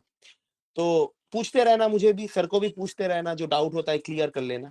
ठीक है, सारे सारे थ्योरम्स इंपॉर्टेंट नहीं है गलवा ग्रुप के अंदर, और सारे थ्योरम जानने की भी जरूरत नहीं है। ठीक है, वो काम में नहीं आता। ठीक है, जो तुम्हारे काम में आएगा अभी वो सारी चीजें कर लेना। First of all you have to get a good score, बाद में तुम्हें पढ़ना हो तो तुम पढ़ लेना। ऐसी बात नहीं है कि तो सेमिस्टर, सपोज सेमिस्टर 3 में या सेमिस्टर 2 में किसी जगह तुम्हें एडवांस गलवा थ्योरी लग रहा है, तो you can ask me. It doesn't matter कि मैं तुम्हारा ट्यूटोरियल ले रहा हूँ या नहीं ले रहा हूँ। ठीक है, मेरा जो सब्जेक्ट एरियाज है मैंने बोल दिया है कि सेमिस्टर 1 में मैं टोपोलॉजी या फील्ड थ्योरी, मुझे दोनों चीजें ही पूछ सकते हो, यू कैन आस्क मी। ठीक है, बाकी सेमिस्टर 1 में, सॉरी सेमिस्टर 2 में एल्जेब्रिक टोपोलॉजी होगा तो मुझे पूछ सकते हो, मेजर थ्योरी होगा, फंक्शनल एनालिसिस होगा, कॉम्प्लेक्स एनालिसिस, जो भी होगा मुझे पूछ लेना, पूछ सकते हो, ऐसी बात नहीं है। सेमिस्टर 2 में मैं ट्यूटोरियल लूंगा या नहीं लूंगा, that depending on the departmental policy, तो मुझे पता नहीं है। ठीक है, तो कुछ भी हो डाउट पूछते रहना। सेमिस्टर और तो गया, रूट्स ऑफ यूनिटी। देखो, रूट्स ऑफ यूनिटी में खुद बोलता हूं कि ये बहुत लास्ट में आता है ना, तो फर्स्ट ऑफ ऑल ये सिलेबस के एकदम लास्ट में आता है, यहाँ से ज्यादा इंपॉर्टेंट, ज्यादा क्वेश्चन भी नहीं आते, कम क्वेश्चन आते हैं, क्योंकि एकदम एग्जाम से पहले पहले ये चीजें होते हैं, कंप्लीट होते हैं, और सबको बहुत थॉरोली समझ में नहीं आता। थोड़े बहुत चीजें जो है समझना पड़ता है। मैं अभी कुछ नहीं बोल रहा हूँ, सर को, सर क्या बोलते हैं देखो, then we can discuss on the tutorial classes. ठीक है, अभी इसको मैं छोड़ रहा हूँ। यहाँ पर मैं एक चीज बोलना चाहता था, ये जो, देखो, ये देखो, Galois group of cyclotomic extension over Q is isomorphic to the groups of units. ये बहुत इंपॉर्टेंट एक एग्जाम्पल है। ये बहुत प्रॉब्लम सॉल्व करने में काम आता है कि Galois group of cyclotomic extension, cyclotomic extension का जो गालवा ग्रुप है वो असल में आइसोमॉर्फिक होता है ग्रुप्स ऑफ यूनिट। मतलब Zn के जो ग्रुप्स है, Zn के जो यूनिट एलिमेंट है, उसके उसके साथ आइसोमॉर्फिक होता है। इंपॉर्टेंट है। FP contains a primitive nth root of unity if and only if P1 is modular। ये भी अच्छा है। बाकी अभी कुछ नहीं जाते यहाँ पर। फाइनाइट फील्ड्स, ये देखो, डायमेंशनल वेक्टर स्पेस FP, यहाँ पर शुरू होता है। FP has a P to the power n elements. यहाँ से कैलकुलेशन, मैंने एक चीज यहाँ पर बोला था तुम लोगों को कि स्टेप 3 में बोला था कि F9 F8 का कंस्ट्रक्शन, ऐसे F9 F8 जो भी है, F27 F16, इनका कंस्ट्रक्शन, ये जो पार्ट है ये कंस्ट्रक्शन के रिलेटेड है। ये जो पार्ट है ना, यहाँ जो फाइनाइट फील्ड स्टार्ट हो रहा है, ये कंस्ट्रक्शन के रिलेटेड है। इससे तुम कंस्ट्रक्शन कर पाओगे। पहले वाला ही बोल रहा है कि एफपी का जो एन डायमेंशनल वेक्टर है, मतलब तुम लोग जितना एक्सटेंशन कर रहे हो उसका ऑर्डर क्या होगा, p to the power n। ठीक है, मतलब अगर मैं बोलू Z2, अगर मैं बोलू Z2 का 4 डायमेंशनल वेक्टर स्पेस क्या होगा, उसके अंदर कितने एलिमेंट हो गए, 16 एलिमेंट हो गए। अब बोला जाएगा कि ये जो 16 एलिमेंट हो गए, इसका ये जो सेट है इसको कंस्ट्रक्ट करो। ये जो सेट है F16, इसको कंस्ट्रक्ट करो, ये बोला जाता है नॉर्मली क्वेश्चंस में। ठीक है, बहुत आसान होते हैं, ज्यादा टफ नहीं होते ये वाले। यहाँ पर यही चीज बहुत स्कोरिंग है, कंस्ट्रक्शन वाला बहुत इजी होता है। Every finite field is complete, छोड़ो। वेरेनबर्न, ए नॉर्मली अगर सर कराते हैं तो कर लेना चाहिए, ये थ्योरम इंपॉर्टेंट है। वेरेनबर्न, ये थ्योरम असल में एग्जाम में आता है कभी कभार, सर जरूर करवाएंगे, अगर नहीं करवाते हैं तो एग्जाम में नहीं आएगा नॉर्मली। ठीक है, तब मत करना। लेकिन मैं कैलकाटा वालों को पढ़ाता हूँ तो उनके एग्जाम में देते हैं, इंपॉर्टेंट क्वेश्चन है असल में। Primitive element, norm, trace, finite, ये तो इंपॉर्टेंट है, सिलेबस में मेंशन ही किया गया है, थ्योरम 7.9.3 सिंपल के बारे में। बाकी ठीक है, बाकी तो सर जब पढ़ाएंगे तो मैं डिस्कस कर लूंगा। गालोआ थ्योरी ऑफ इक्वेशन, वो मैंने जो बोला था कि क्यूबिक इक्वेशन, क्वाड्रेटिक इक्वेशन वहां से कैसे बनाते हैं, ये सारी चीजें हैं। ये थ्योरम ज्यादा प्रूफ करने के लिए नहीं आता, यहाँ से मैक्सिमम प्रॉब्लम सॉल्व करने के लिए आता है, तो अभी इसको और डिस्कस नहीं करते। सर जो करवाएंगे उसके बाद मैं और एक बार डिस्कस कर दूंगा तुम लोगों के साथ। ठीक है, क्योंकि ट्यूटोरियल शीट मेरा और एक ट्यूटोरियल शीट होगा T3, तो T3 के अंदर ये सारे प्रॉब्लम्स आ ही जाएंगे। ठीक है, तो तब मैं डिस्कस कर दूंगा। ओके, तो अभी तक मैंने जितना डिस्कस किया वहां से तुम लोगों का अच्छा स्कोर बन सकता है अगर तुम लोग पहले से पढ़ते हो। Don't procrastinate. ठीक है, अगर तुम बोलोगे कल पढ़ेंगे, परसों पढ़ेंगे, ठीक है, एग्जाम से पहले पढ़ेंगे, तो no one give you any guarantee, कुछ नहीं हो सकता, अब मुश्किल है। तो मैंने जो बता दिया वो सारी चीजें करो, और इसके बाद जो प्रॉब्लम होता है मुझे पूछो। ठीक है, ठीक है, कोई थ्योरम वगैरह क्लास में हुआ है समझ में नहीं आ रहा है, यू कैन आस्क मी। ठीक है, मैं बोल रहा हूँ सभी को। ओके, बाकी तुम लोगों का इन हाउस एग्जाम तो अक्टूबर के आखिर में है। और मैं एक चीज बोल रहा हूँ कि जो असेसमेंट वाला जो है ना, असाइनमेंट, वो कंप्लीट करके रखना। 4 नवंबर डेट है, मुझे तुम लोग, मतलब तुम लोगों को मुझे देना है, तो 4 नवंबर, 3 नवंबर रात को करेंगे, ऐसा मत करना। मैंने मैनुअल भी भेज दिया है, अच्छे से लिख के समझ के लिखना। और एक चीज, मैनुअल के अंदर थोड़ा नंबरिंग में प्रॉब्लम है, हाँ, कि क्वेश्चन नंबर 7 का आंसर क्वेश्चन नंबर 8 में है, मतलब नंबरिंग में प्रॉब्लम है, तो ब्लाइंडली मत लिख लेना, क्वेश्चन पढ़ना, फिर आंसर समझ के लिखना। मैंने ऑलरेडी क्लास में करवा दिया है, लेकिन फिर भी अगर तुम ट्यूटोरियल शीट के मैनुअल से डायरेक्टली कॉपी पेस्ट कर रहे हो तो संभल के। ठीक है, मैं ऐसा नहीं चाहता कि तुम लोग ब्लाइंडली कॉपी पेस्ट करो, कुछ की जगह कुछ और लिख दो। ठीक है, वो यूनिवर्सिटी का मैनुअल है, वहां पर थोड़े प्रिंटिंग मिस्टेक होते हैं, और न्यूमेरिकल में, नंबरिंग में प्रिंटिंग मिस्टेक थोड़े वगैरह है। ठीक है, तो एक बार देख लेना। तो यही चीज था, सिलेबस मैंने डिस्कस कर दिया, गाइडलाइंस बहुत थॉरोली डिस्कस कर दिया। अब तुम लोगों को पढ़ना है, आज ही से पढ़ना चालू कर दो अगर किसी ने चालू नहीं किया है तो। ठीक है, आज ही से चालू कर दो, एग्जाम के लिए मत वेट करो। फील्ड थ्योरी आसान है, लेकिन जब तुम्हें समझ में आएगा, एग्जाम से पहले समझ में नहीं आएगा। फील्ड थ्योरी क्यों आसान है, क्योंकि normal vector space, linear algebra use होता है, normal vector space idea use होता है, बेसिक अलजेब्रा यूज होता है, यहाँ पर हाई फाई कुछ नहीं है। मैंने जो प्रीलिम के लिए बोला थोड़ा बहुत जानना पड़ेगा, कुछ डेप्थ में भी जानने की जरूरत नहीं है, फील्ड थ्योरी हो जाएगा, लेकिन खुद को पढ़ना पड़ेगा, you have to give it a time. ठीक है, बताओ, किसी को कुछ पूछना है तो बताओ। हाँ,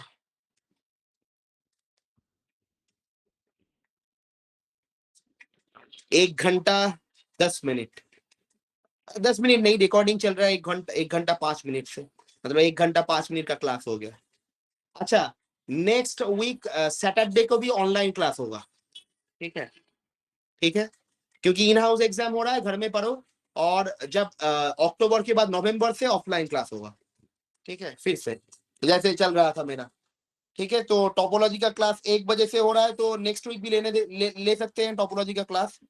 हरिओम ले रहा है तो वो भी ले सकता है, कोई प्रॉब्लम नहीं है। उसके बाद नवंबर से मैं फुल क्लास जैसे ले रहा था 1 से 2 लूंगा। असल में मेरी माँ की तबीयत थोड़ी खराब है। लास्ट वीक मैंने ब्लड टेस्ट करवाया था, तो ब्लड टेस्ट की रिपोर्ट अच्छे नहीं आए हैं। तो नॉर्मली मैं 6 महीने में 1 बार ब्लड टेस्ट करवाता हूँ। तो लास्ट मैंने मार्च में दिल्ली गया था, मार्च से पहले करवा के गया था, तो इतने दिन से ब्लड टेस्ट हुआ नहीं था। ब्लड टेस्ट के रिपोर्ट अच्छे नहीं आए, तो एक बार मैंने डॉक्टर विजिट किया है। डॉक्टर ने और 1-2 टेस्ट दिया है कि थोड़े किडनी इशू दिख रहे हैं ब्लड टेस्ट रिपोर्ट में। तो मैं खुद ही सब कुछ संभालता हूँ। मेरे पेरेंट्स दोनों ही बहुत बीमार हैं।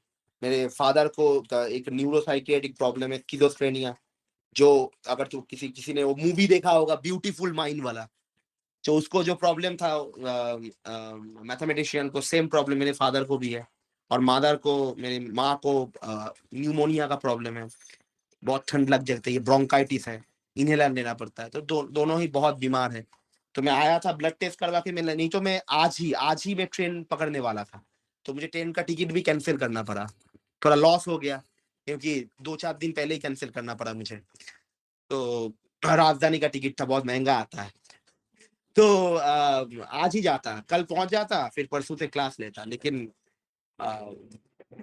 माँ की तबीयत खराब है। और बीच में 1 ही हफ्ता था, मुझे पहले पता नहीं था। हेमंत सर ने मुझे कहा कि तुम इतना जल्दीबाजी क्यों कर रहे हो, तुम ट्रीटमेंट करवा के आओ, क्योंकि 18 से ऑलरेडी क्लास बंद हो जाएंगे। 18 से 3 नवंबर तक बंद रहेगा, नॉर्मली अप्रोक्सीमेटली बंद रहेगा। तो तुम अभी एक ऑनलाइन क्लास ले लो, फिर नवंबर से ज्वाइन करो, तब तक तुम्हारा प्रॉब्लम सॉल्व हो जाएगा। तो इसलिए मैंने जल्दीबाजी नहीं की।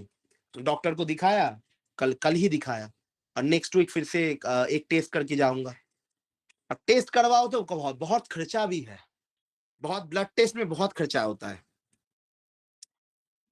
ठीक है, तो दिवाली तो तुम लोगों का भी, दिवाली में छुट्टी होगा ना, तो तुम लोगों का मतलब 18 तारीख से, मतलब सैटरडे से कंप्लीटली बंद हो जाएगा। मतलब तुम लोगों का मतलब क्लास ऑफ है या यूनिवर्सिटी बंद है, पता है किसी को? मतलब यूनिवर्सिटी बंद है या तुम लोगों का क्लास बंद है? दिवाली वगैरह होगा शायद 18 के बाद। तो दिवाली कब है? सर मंडे को या ट्यूसडे को है। मंडे को है, मतलब 18, 19, 20। सर 20th को है। हाँ, 20। 20, 20। अच्छा, सब तो अच्छी बात है। हमारे यहाँ पर काली पूजा होती है, 19 को होगा। फिर दिवाली से पहले होती है, दिवाली के बाद पता नहीं, भूल गया मैं। तो ठीक है, दिवाली है, और उसके बाद और तुम्हारा इंटरनल एग्जाम कब है? सर 27 से। 27 से, हाँ, वो तो डेट मैंने ऑनलाइन में भी देखा था। 27 से कब तक? 3 नवंबर। अच्छा, तो एक बार 4 नवंबर का कैलेंडर खोलते हैं इसको। 4 नवंबर ट्यूसडे है, अच्छा अच्छा। तो थर्सडे मतलब 6 नवंबर मेरा, तुम लोगों का पहला क्लास होगा मेरे साथ आफ्टर दिस पूजा। तो 4 नवंबर को या 3 नवंबर को, 3 नवंबर को मंडे है, मैं चला ही जाऊंगा। तो ग्रुप में तुम लोग तब से इंटर असाइनमेंट वगैरह बना लेना, ठीक है? कंप्लीट कर लेना, उससे पहले ही अभी बना लेना। मैंने तो बताया भी था कि डिपार्टमेंटल का जो भी टाइम हो, डिपार्टमेंट का जो भी टाइम हो, हमें क्या, हमें पता था 10 तारीख, तो कंप्लीट कर लेना, ठीक है? तो अगर किसी ने कंप्लीट नहीं किया होगा तो कर लेना 15 तारीख के अंदर, करके छोड़ देना, क्योंकि तुम लोगों को असली चीज पढ़ना है। असाइनमेंट तो छोटे चीज है, वो तो ऑर्डिनरी है, फालतू है। असली चीज तो एग्जाम है। तो कंप्लीट करके रख देना, और बाकी करते रहना, ठीक है? बताओ, किसी को डाउट है क्या सिलेबस पढ़ने में, और कुछ प्रॉब्लम में डाउट है? मैं एक क्लास करो, 1-2 प्रॉब्लम सॉल्व कराऊं या छुट्टी दे दूं, बताओ? क्योंकि 1 घंटा हो चुका है, somebody might feel drowsy, अरे सर क्या हो रहा है, हो गया सर, अब दिमाग में नहीं जाएगा। ऐसा तो नहीं है। मैं अगर एक एक दो प्रॉब्लम कराऊं तो चलेगा या नहीं चलेगा, बताओ, वही करेंगे। सर नेक्स्ट क्लास में करेंगे।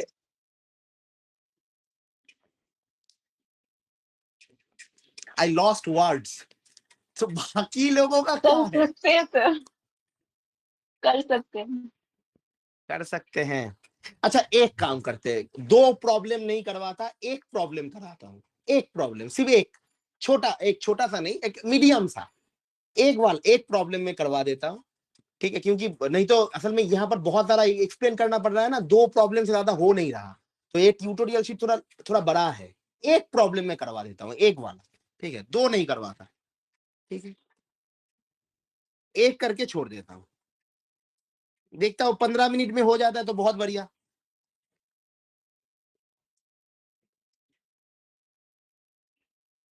एक जल्दी से एक क्वेश्चन लिख लो। क्वेश्चन लिख लो, use Artin's theorem, use Artin's theorem to show that. एक क्वेश्चन सर, जस्ट एक क्वेश्चन। इसको सुन के दो तीन लोग चले गए, ये क्वेश्चन फिर से होगा और एक क्वेश्चन होगा, इतना तो बोला सिलेबस के बारे में, तीन लोग भाग गए। ठीक है, क्या करें?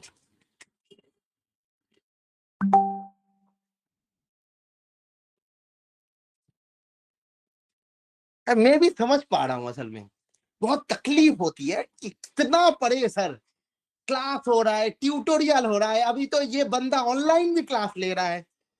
एक बार कॉलेज में जाओ, एक बार ऑनलाइन करो, कितना करे, अरे कैसे करे, मैं समझ पा रहा हूँ। ठीक है, तुम लोगों की ये जो फ्रस्ट्रेशन है, मैं भी फ्रस्ट्रेट हो जाता था। ठीक है, असल में मुझे क्लास ज्यादा करना नहीं पड़ा। ठीक है, ड्यू टू माई इलनेस, बाद में बताऊंगा। I have a brain stroke, जो मेरे फर्स्ट ईयर के एग्जाम से ठीक 20 दिन पहले हुआ था। I have a brain stroke, मेरा लेफ्ट पोर्शन पैरालाइज हो गया था ऑलमोस्ट फॉर 3 मंथ्स। तो इसलिए मुझे कॉलेज में, यूनिवर्सिटी में जाना ही नहीं पड़ा because of my health issue. तो मुझे किसी ने पढ़ा, मतलब नोबडी टीच मी, असल में नोबडी टॉट मी। कोई भी प्रोफेसर ने मुझको पढ़ा नहीं पाया। I do not have a private teacher. I do not have a applied, समझ में नहीं आता था, इसलिए applied का प्राइवेट टीचर था। प्योर तो मैं खुद ही पढ़ता था। तो I do not have any teachers, मतलब neither in university nor in privates nor in colleges। BSc में मुझे बीएससी फर्स्ट ईयर से पहले ही स्ट्रोक हुआ था, ब्रेन स्ट्रोक, तो उसके वजह से जाना नहीं पड़ा। फिर यूनिवर्सिटी जब मैं थर्ड ईयर कंप्लीट किया तो उसके बाद मैं बेंगलोर गया था निमांस में ट्रीटमेंट कराने के लिए। वहां से मुझे दिया था डोंट, मुझे तो फर्स्ट ईयर में भी बोल दिया गया था कि कलकत्ता मेडिकल कॉलेज से, ये मैथमेटिक्स लेके मत पढ़ना, you can not study mathematics at all इसके बाद, क्योंकि इसके बाद अगर और एक बार स्ट्रोक होता है तो यू गॉन टू कोमा, तो तुम्हारा खेल खत्म। तो फिर भी मैं पढ़ रहा हूँ, अभी चल रहा है ऐसे ही। ठीक है, तो बाद में कभी डिटेल में बताऊंगा लाइव ऑफलाइन क्लास में, तुम लोगों को अगर कुछ मोटिवेशन मिले। ठीक है, तो इसलिए मुझे क्लास नहीं करना पड़ा था, तो I do not have any frustration ऐसे, क्योंकि सब सब चीज में मुझे खुद ही पढ़ना पड़ा। तो लेकिन मैं तुम्हारी हालत समझ पा रहा हूँ कि बहुत चीजें पढ़ना पड़ता है, क्लास में हो रहा है, मैं ऑनलाइन भी ले रहा हूँ। Inspiration, thank you. मेरे स्टूडेंट भी बोलते हैं, कैलकाटा वाले। बाद में कभी थॉरोली डिस्कस करेंगे। अभी आज देखा, एक क्वेश्चन करवाना है, दो तीन लोग पहले ही भाग गए, तो ज्यादा टाइम नहीं लेते, एक क्वेश्चन करवा के छोड़ देते, बाद में कभी डिस्कस करेंगे। Then E over K is greater equals to M, A वाला क्वेश्चन पीएम कोन में एक्सरसाइज में भी था। Use Artin's theorem to show that for every field E with n distinct automorphism, ये चीज बहुत इंपॉर्टेंट है, n distinct automorphism, if K is the fixed field of this automorphism, fixed field of this automorphism, then E के जो degree of extension है E के का, वो क्या होगा, n से बड़ा होगा या सेम भी हो सकता है। ठीक है, दिस इज द आइडिया। तो एक आर्टिन नाम का बंदा था, तो आर्टिन ने क्या कहा, ये चीज हमें देखना पड़ेगा थोड़ा। तो किसी को पता है आर्टिन थ्योरम क्या है? हाँ, किसी को पता है? क्या भूल गए? What is Artin theorem? कोई माइक ऑन करके बोल दो, what is Artin theorem? G कोई ऑटोमॉर्फिज्म का अगर ग्रुप है तो उसका जो ऑर्डर होगा वो ए ओवर के डायमेंशन के बराबर होगा। अच्छा, अगर नॉर्मली जो होता है कि जो उसने कहा, विपिन ने कहा कि अगर आर्टिन थ्योरम, आर्टिन ने क्या कहा, आर्टिन ने कहा कि देखो, अगर F is the fixed field, F is the fixed field of a finite group G of automorphism, automorphism के कलेक्शन का एक ग्रुप है, देन डिग्री ऑफ एक्सटेंशन है। मैं खुद के माइंड से लिख रहा हूं, हाँ, मैं किसी बुक से नहीं लिख रहा। तो अगर इनके गलती हो जाती है प्लीज मेक मी करेक्ट। ठीक है, तो F is a fixed field, ठीक लिखा है ना? यही तो है कि ग्रुप का ऑर्डर जो है और डिग्री ऑफ एक्सटेंशन के बराबर होगा। ठीक है, ग्रुप का ऑर्डर कौन सा ग्रुप? ऑटोमॉर्फिज्म का ग्रुप। एफ क्या है? Fixed field. किसके ऊपर फिक्स्ड फील्ड? ई के ऊपर, E is the extension. This is the idea. अब थोड़ा अप्रोच के बारे में बात कर लेते हैं। हमें अप्रोच क्या करना है इस थ्योरम का? देखो, हमें यहां पर बोला गया है कि every field E with n distinct automorphism, K is the fixed field, then automorphism ऐसा है। तो एक फर्स्ट ऑफ ऑल एक बहुत बड़ा ग्रुप, ठीक है, कि ऑटोमॉर्फिज्म का एक फाइनाइट ग्रुप ले लेंगे कि n डिस्टिंक्ट ऑटोमॉर्फिज्म है, तो सिग्मा 1 सिग्मा 2 करके सिग्मा n एक n डिस्टिंक्ट ऑटोमॉर्फिज्म ले लेंगे, उसका एक ग्रुप बना देंगे। ठीक है, अब उस ग्रुप के ऊपर एक फिक्स्ड फील्ड हम बनाएंगे। ठीक है, और उसको कंपेयर करेंगे। किसके साथ कंपेयर करेंगे वो हम देखेंगे। कंपेयर करके क्या मिलेगा हमें? सपोज एक एफ है और एक के है। ठीक है, के है, के कैपिटल के इज अ फिक्स्ड फील्ड यहां पर बोला गया है। हम और एक मान लेंगे, F is a fixed field मान लेंगे कुछ ऐसा।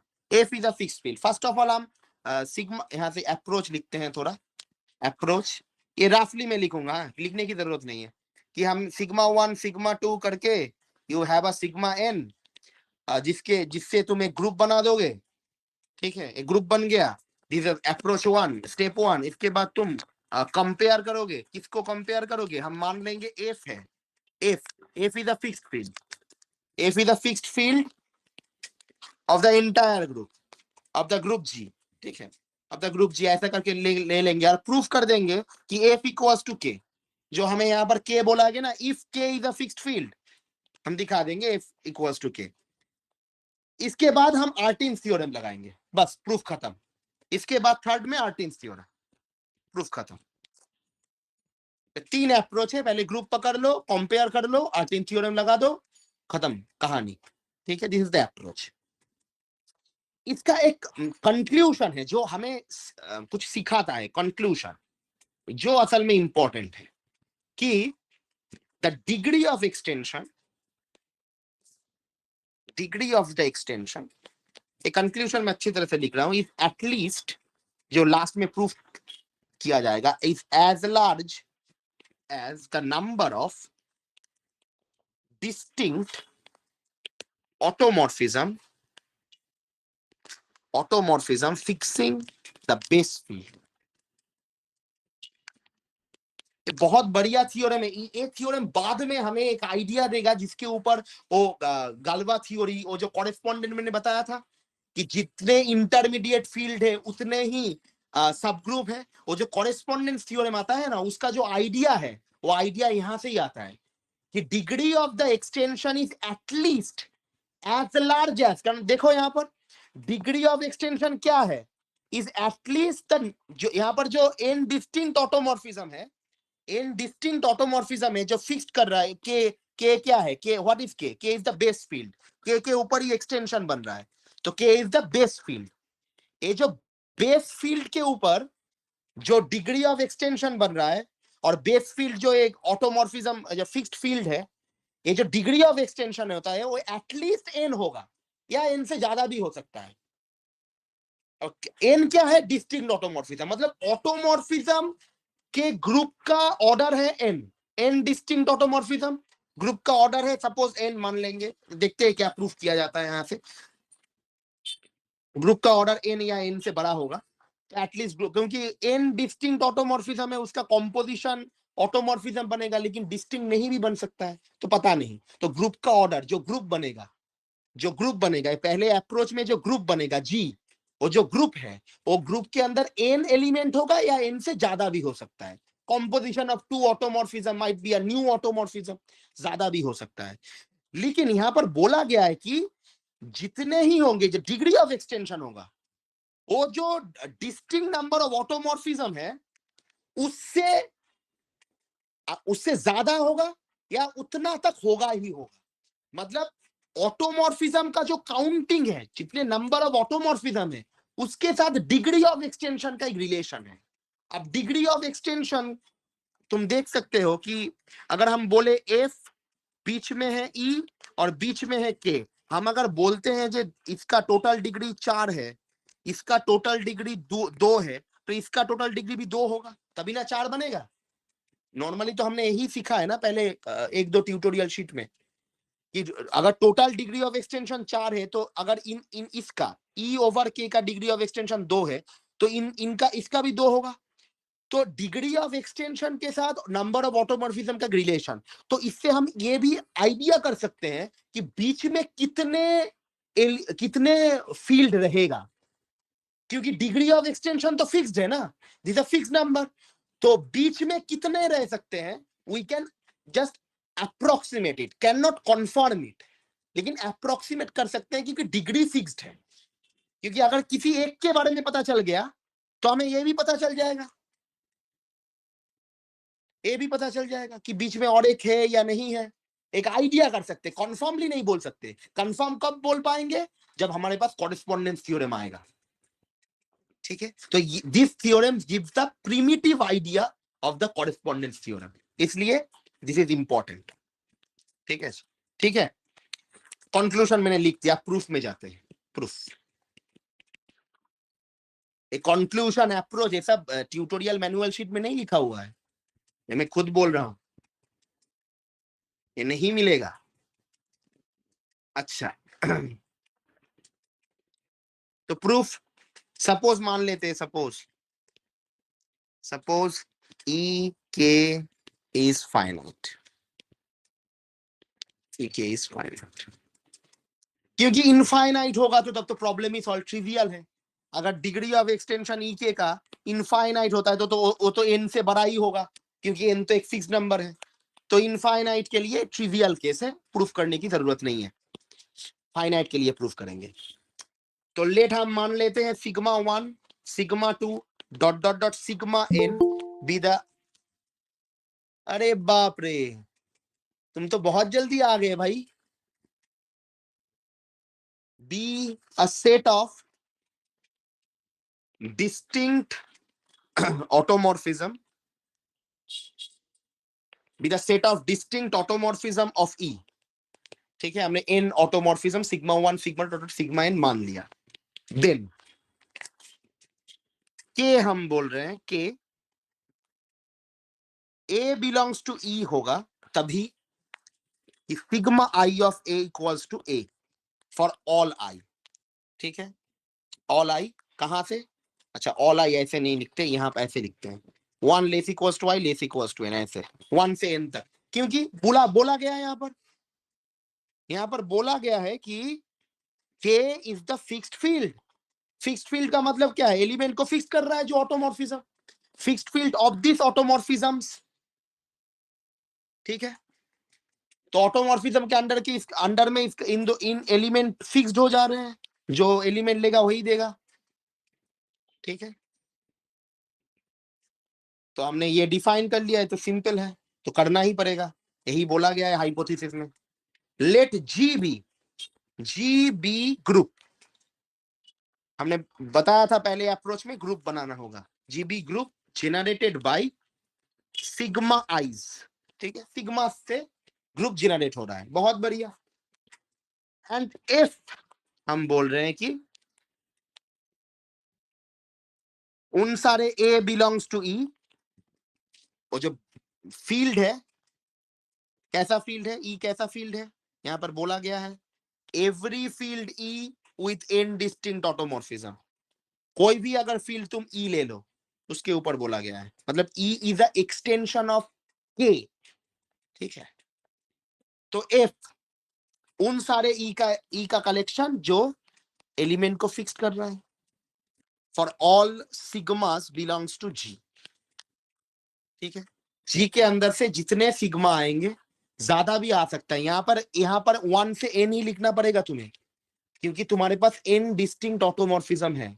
लेकिन यहां पे अगर तुम for all i less equals to n less equals to ऐसा लिखोगे, तो पूरा गया, पूरा नंबर गया। क्यों? क्योंकि तुमने पहले ग्रुप को डिफाइन कर लिया। अब ग्रुप के अंदर n एलिमेंट होगा, this is you can not confirm. n से भी ज्यादा भी तो हो सकते हैं ना, 2 एलिमेंट का कंपोजिशन एक नया एलिमेंट दे दिया, नया ऑटोमॉर्फिज्म हो भी सकता है। Composition of 2 automorphism is again automorphism, तो कुछ अलग ऑटोमॉर्फिज्म भी हो सकता है। तो हम बोल नहीं सकते, इसलिए हमने बोला कि जी से, उन सारे जी से, जी के उन सारे एलिमेंट जो एलिमेंट को फिक्स कर रहा है। हमारा टारगेट क्या था? Approach two. तुम्हें लगेगा कि अरे बाबा, ऊपर में हमने के लिया, नीचे भी एफ लिया, दोनों तो सेम ही लिखे हो, अलग क्या है सर?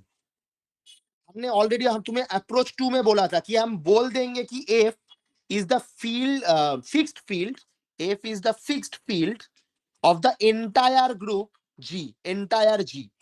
और हम कंपेयर करेंगे कि एफ इक्वल्स टू के होगा।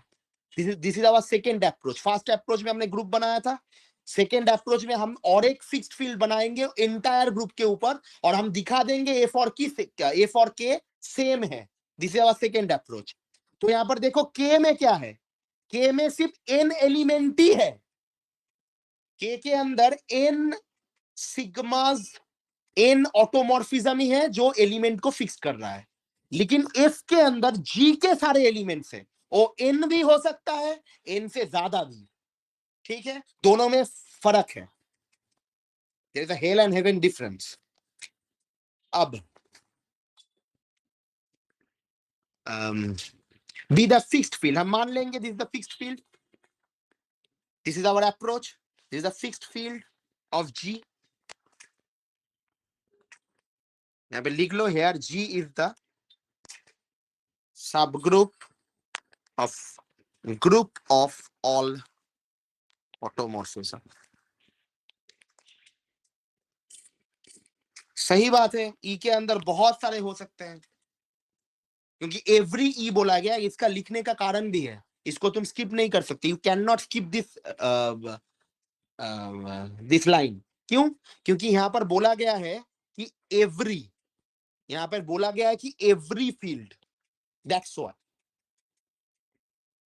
Every field E with an distinct automorphism. यहां पर एन डिस्टिंक्ट ऑटोमॉर्फिज्म, ई चेंज हो, अगर ई चेंज हो जाए, सपोज ई के पास है सिग्मा 1 सिग्मा 2 और सिग्मा एन, ई के जगह ई डैश ले लो, वहां पर सपोज सिग्मा की जगह ईटा आ जाएगा, ईटा 1 ईटा 2 और ईटा एन। डिस्टिंक्ट ऑटोमॉर्फिज्म ही होंगे, लेकिन अलग अलग भी हो सकते हैं, ठीक है। इसलिए यहां पर बोला गया है कि here G is the subgroup of the group of all automorphism of E, ठीक है। क्योंकि जी सिर्फ उन सारे ऑटोमॉर्फिज्म के एक छोटा सा कलेक्शन है, सारे नहीं है, क्योंकि ई तो आर्बिटरी है ना, इसलिए ई एवरी ई बोला गया है, that's why we are writing this line. हर एक लाइन का मीनिंग अगर तुम्हें पता चले, तो तुम्हें लिखने में आसानी होगी, याद भी रहेगा, ठीक है। हो गया। अब देखो, as sigma i belongs to G for 1 less equals to I less equals to n. We have a subset of के.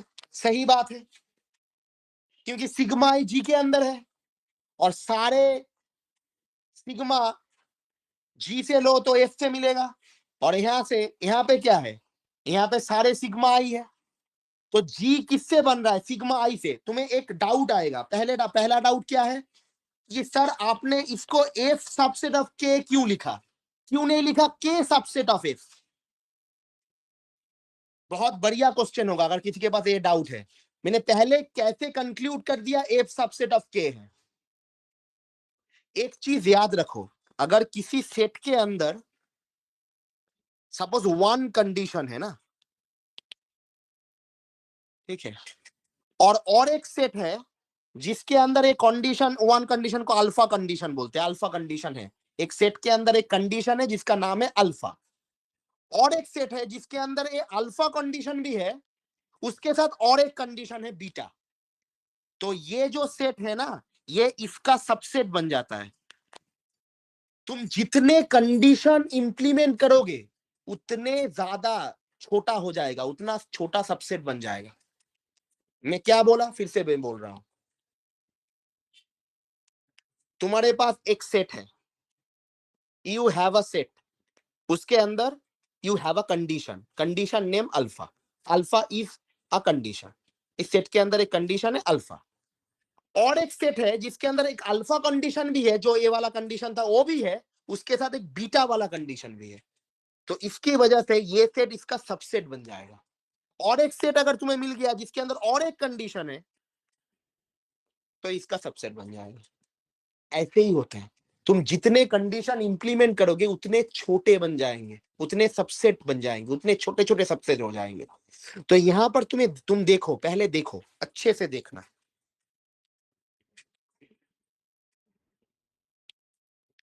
यहां पर एक चीज देखो, यहां पे तुम्हारे पास n डिस्टिंक्ट ऑटोमॉर्फिज्म थे, बहुत बढ़िया. लेकिन उसके बाद आफ्टर दिस स्टेप तुमने एक ग्रुप बना दिया. अब ग्रुप के पास बहुत सारे कंडीशंस हैं, इट हैज मेनी प्रॉपर्टीज. अब उस सिग्मा आई से हमने और बहुत सारे, क्योंकि ग्रुप के अंदर n एलिमेंट ही होंगे, उससे ज्यादा भी हो सकते हैं, कोई कंफर्मिटी तो नहीं है ना, कंफर्मली तो तुम बोल नहीं सकते, n से ज्यादा एलिमेंट भी हो सकते हैं. तो ग्रुप के अंदर 10 की जगह 15 एलिमेंट भी हो सकते हैं.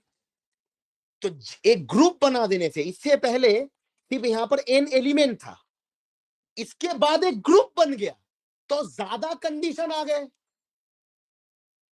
क्योंकि यहां पर सिर्फ n ऑटोमॉर्फिज्म ही थे, जस्ट n ऑटोमॉर्फिज्म थे.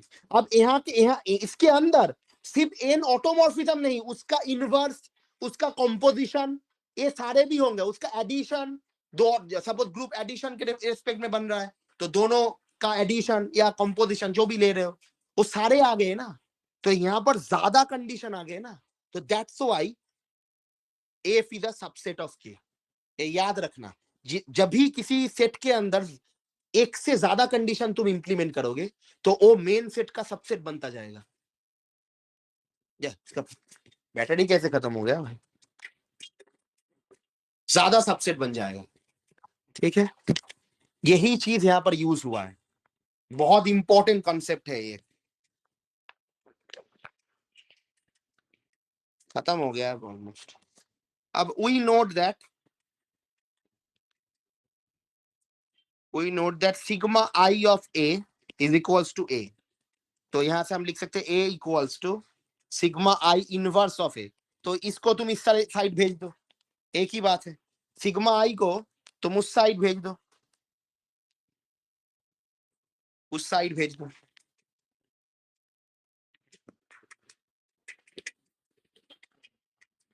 Since an element of G is a finite product of the sigmas and their inverses, है ना, क्योंकि एक ग्रुप होगा तो इसका इनवर्स भी मिलेगा, तो एक ऑटोमॉर्फिज्म का इनवर्स भी ऑटोमॉर्फिज्म है.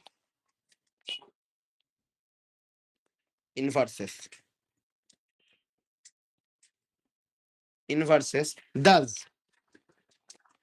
each element of K is fixed under every element of G. अब एक चीज देखो, अब मजा देखो, तुम K से एक एलिमेंट ले रहे हो बीटा, ठीक है, सिग्मा 1 ऑफ बीटा क्या बनेगा? बीटा ही बनेगा, ठीक। अब इसके साथ तुम अगर सिग्मा 2 ऐड करोगे तब भी वो बीटा ही बनेगा। क्यों?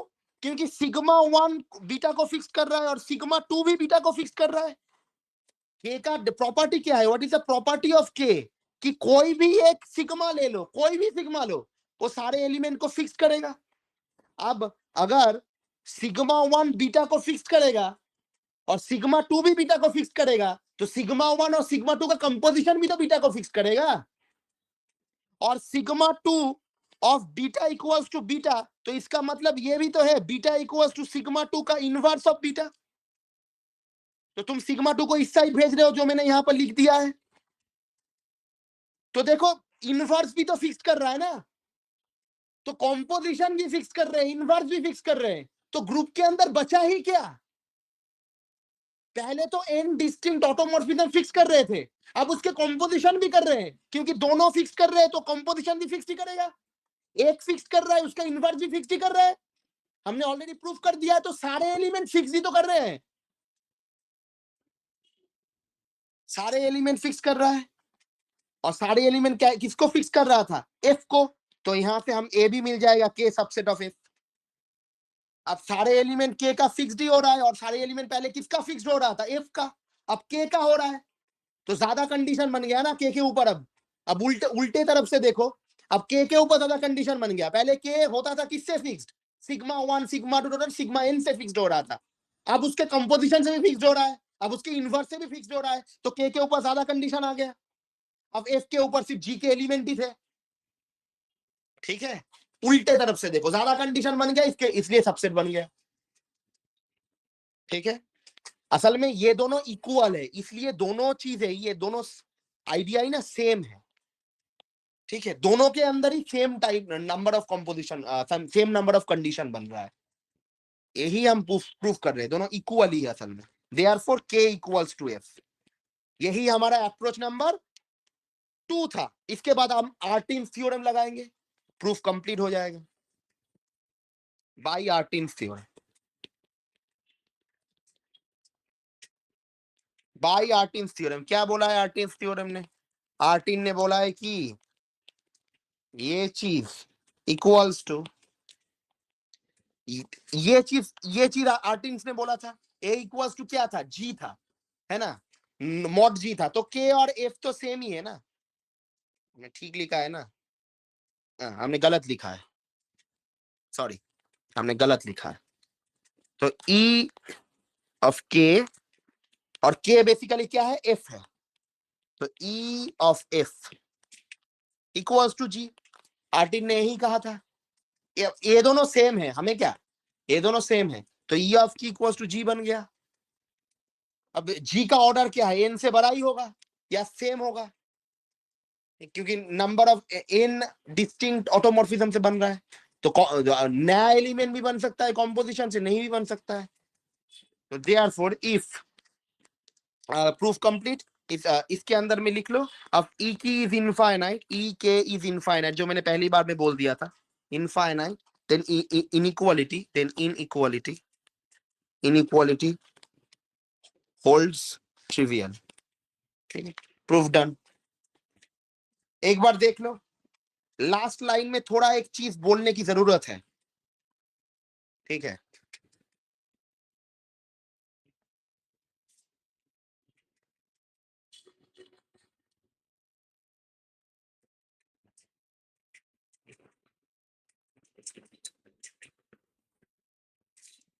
आर्टिन्स थ्योरम देख लो, समझ में आएगा लास्ट लाइन।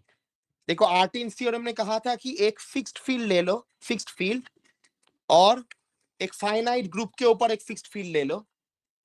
फाइनाइट ग्रुप किसका? ऑटोमॉर्फिज्म का, ठीक है। किसके ऊपर ले लो? ई के ऊपर। तब इन दोनों सेम होता है। तुम ये चीज देखो, कोई बोलेगा कि हमने ये नहीं लिखा, we can not write this, हम ये नहीं लिख सकते, हमें पहले प्रूफ करना होगा ये दोनों सेम है। हम सिर्फ लिख सकते हैं ये चीज, this comes from the Artin's theorem. ये जो पार्ट है ना, this comes from Artin, Artin के स्टेटमेंट से। क्योंकि हमने क्या एज्यूम किया था फर्स्ट में हमने क्या एज्यूम किया था कि F be the fixed field of G, ठीक है। यहाँ और हाइपोथेसिस में क्या दिया गया है, K is the fixed field of this automorphism. That's it. K को बोला गया है कि n distinct automorphism का fixed field. K को A नहीं बोला गया है कि is the fixed field of G. Artin's theorem में बोला गया था कि ये थ्योरम तभी अप्लाई हो पाएगा जब ये ग्रुप ऑफ ऑटोमॉर्फिज्म के ऊपर फिक्स्ड फील्ड बनेगा। स्टेटमेंट में ये नहीं दिया गया कि K is the automorphism of the group, sorry, K is the fixed field of the group of automorphism, ये नहीं बोला गया है। स्टेटमेंट में बोला गया है कि K is the fixed field of the automorphisms. That's it. हमने बोला है कि F is the fixed field of the group of automorphism. इसलिए you have to prove this and then apply the Artin's theorem on this part. तुम directly ये नहीं लिख सकते। You cannot apply Artin's theorem on this section.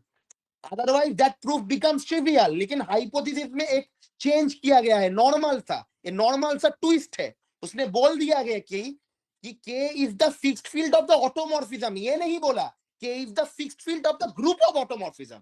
अगर वहां पर group लिखा होता डायरेक्टली आर्टिन्स थ्योरम अप्लाई हो जाता, लेकिन वहां पर ग्रुप नहीं बोला गया था, इसलिए हमें प्रूफ करना पड़ा K equals to F। That is the main essence of the proof. That is the main essence of the proof. And the proof is done, complete, हो गया, शेष खत्म। ठीक है, किसी को डाउट है तो पूछ लो एक बार, किसी को डाउट है तो पूछ लो जल्दी से। बहुत लोग पहले ही भाग गए। किसी को डाउट है तो पूछ लो। हर एक लाइन क्लियर है कि नहीं? ये सब एक बार लाइक ठोक दो। अगर जिनको डाउट नहीं है वो लाइक ठोक दो। गूगल मीट में तो लाइक ठोक सकते हैं ना, ठोक दो। किसी को डाउट नहीं हो तो, अगर सबको डाउट है तो मर जाएंगे हम। लाइक, हाँ लाइक, हैंड रेस कर सकते हैं। हैंड रेस मतलब तुम क्वेश्चन पूछ रहे हो, अच्छा लाइक ठोक रहे हो, ठीक है, हैंड रेस ही कर दो।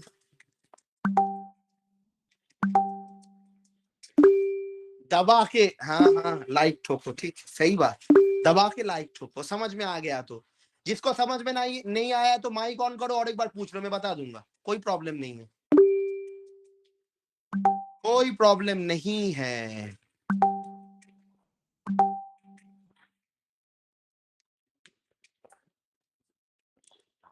मैं तब तक सब लाइक ठोकते रहो और क्वेश्चन पूछते रहो, तब तक मैं इसको अपलोड कर देता हूँ कि तुम लोगों को शेयर कर पाऊं। मैं चाहता हूँ हर एक चीज, मतलब मेरा एक डायलॉग है कि सिखा के छोड़ दूंगा, ठीक है, नाच लेना। This is dialogue in Bengali actually. तो किसी को समझ में नहीं आता है तो मैं समझा देने के बाद बोलता हूँ कि मैं सबको सिखा दूंगा और उसके बाद तुम लोग नाच लेना, ठीक है। तो अगर सीख गए हो तो नाच लेना, ओके, नहीं सीखो तो पूछ लेना। एक ही क्वेश्चन हुआ, सिलेबस डिस्कस कर दिया, बाकी चीजें तुम ये कर लेना। बाकी क्वेश्चन में एक क्वेश्चन का मैं आंसर के साथ भेज दूंगा स्क्रीनशॉट, एक बार देख लेना। मैं एक बार भेज देता हूँ, रुक जा, भाग मत जाना। एक बार एक चीज में एक क्वेश्चन में भेज देता हूँ, जस्ट एक क्वेश्चन, छोटा सा नन्हा सा, ये रहा। Every quadratic extension is normal, question number 10। मैं इसका सोल्यूशन भेज रहा हूँ, एक बार ग्रुप में देख लेना, एक अच्छा क्वेश्चन है। आज क्लास में मैं करवाता लेकिन टाइम नहीं है तो नहीं हो पाया, क्या ही करे।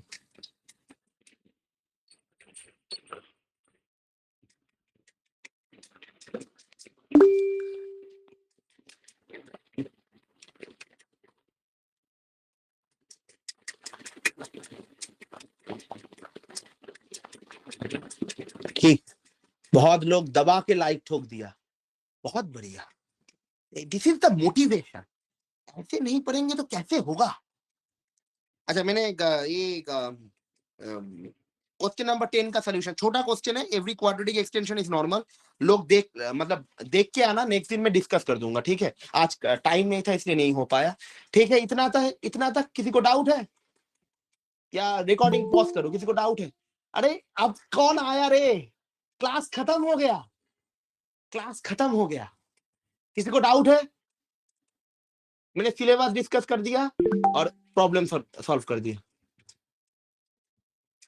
क्लास में हो गया है, बहुत बढ़िया, तब तो ठीक है, तब तो ठीक है।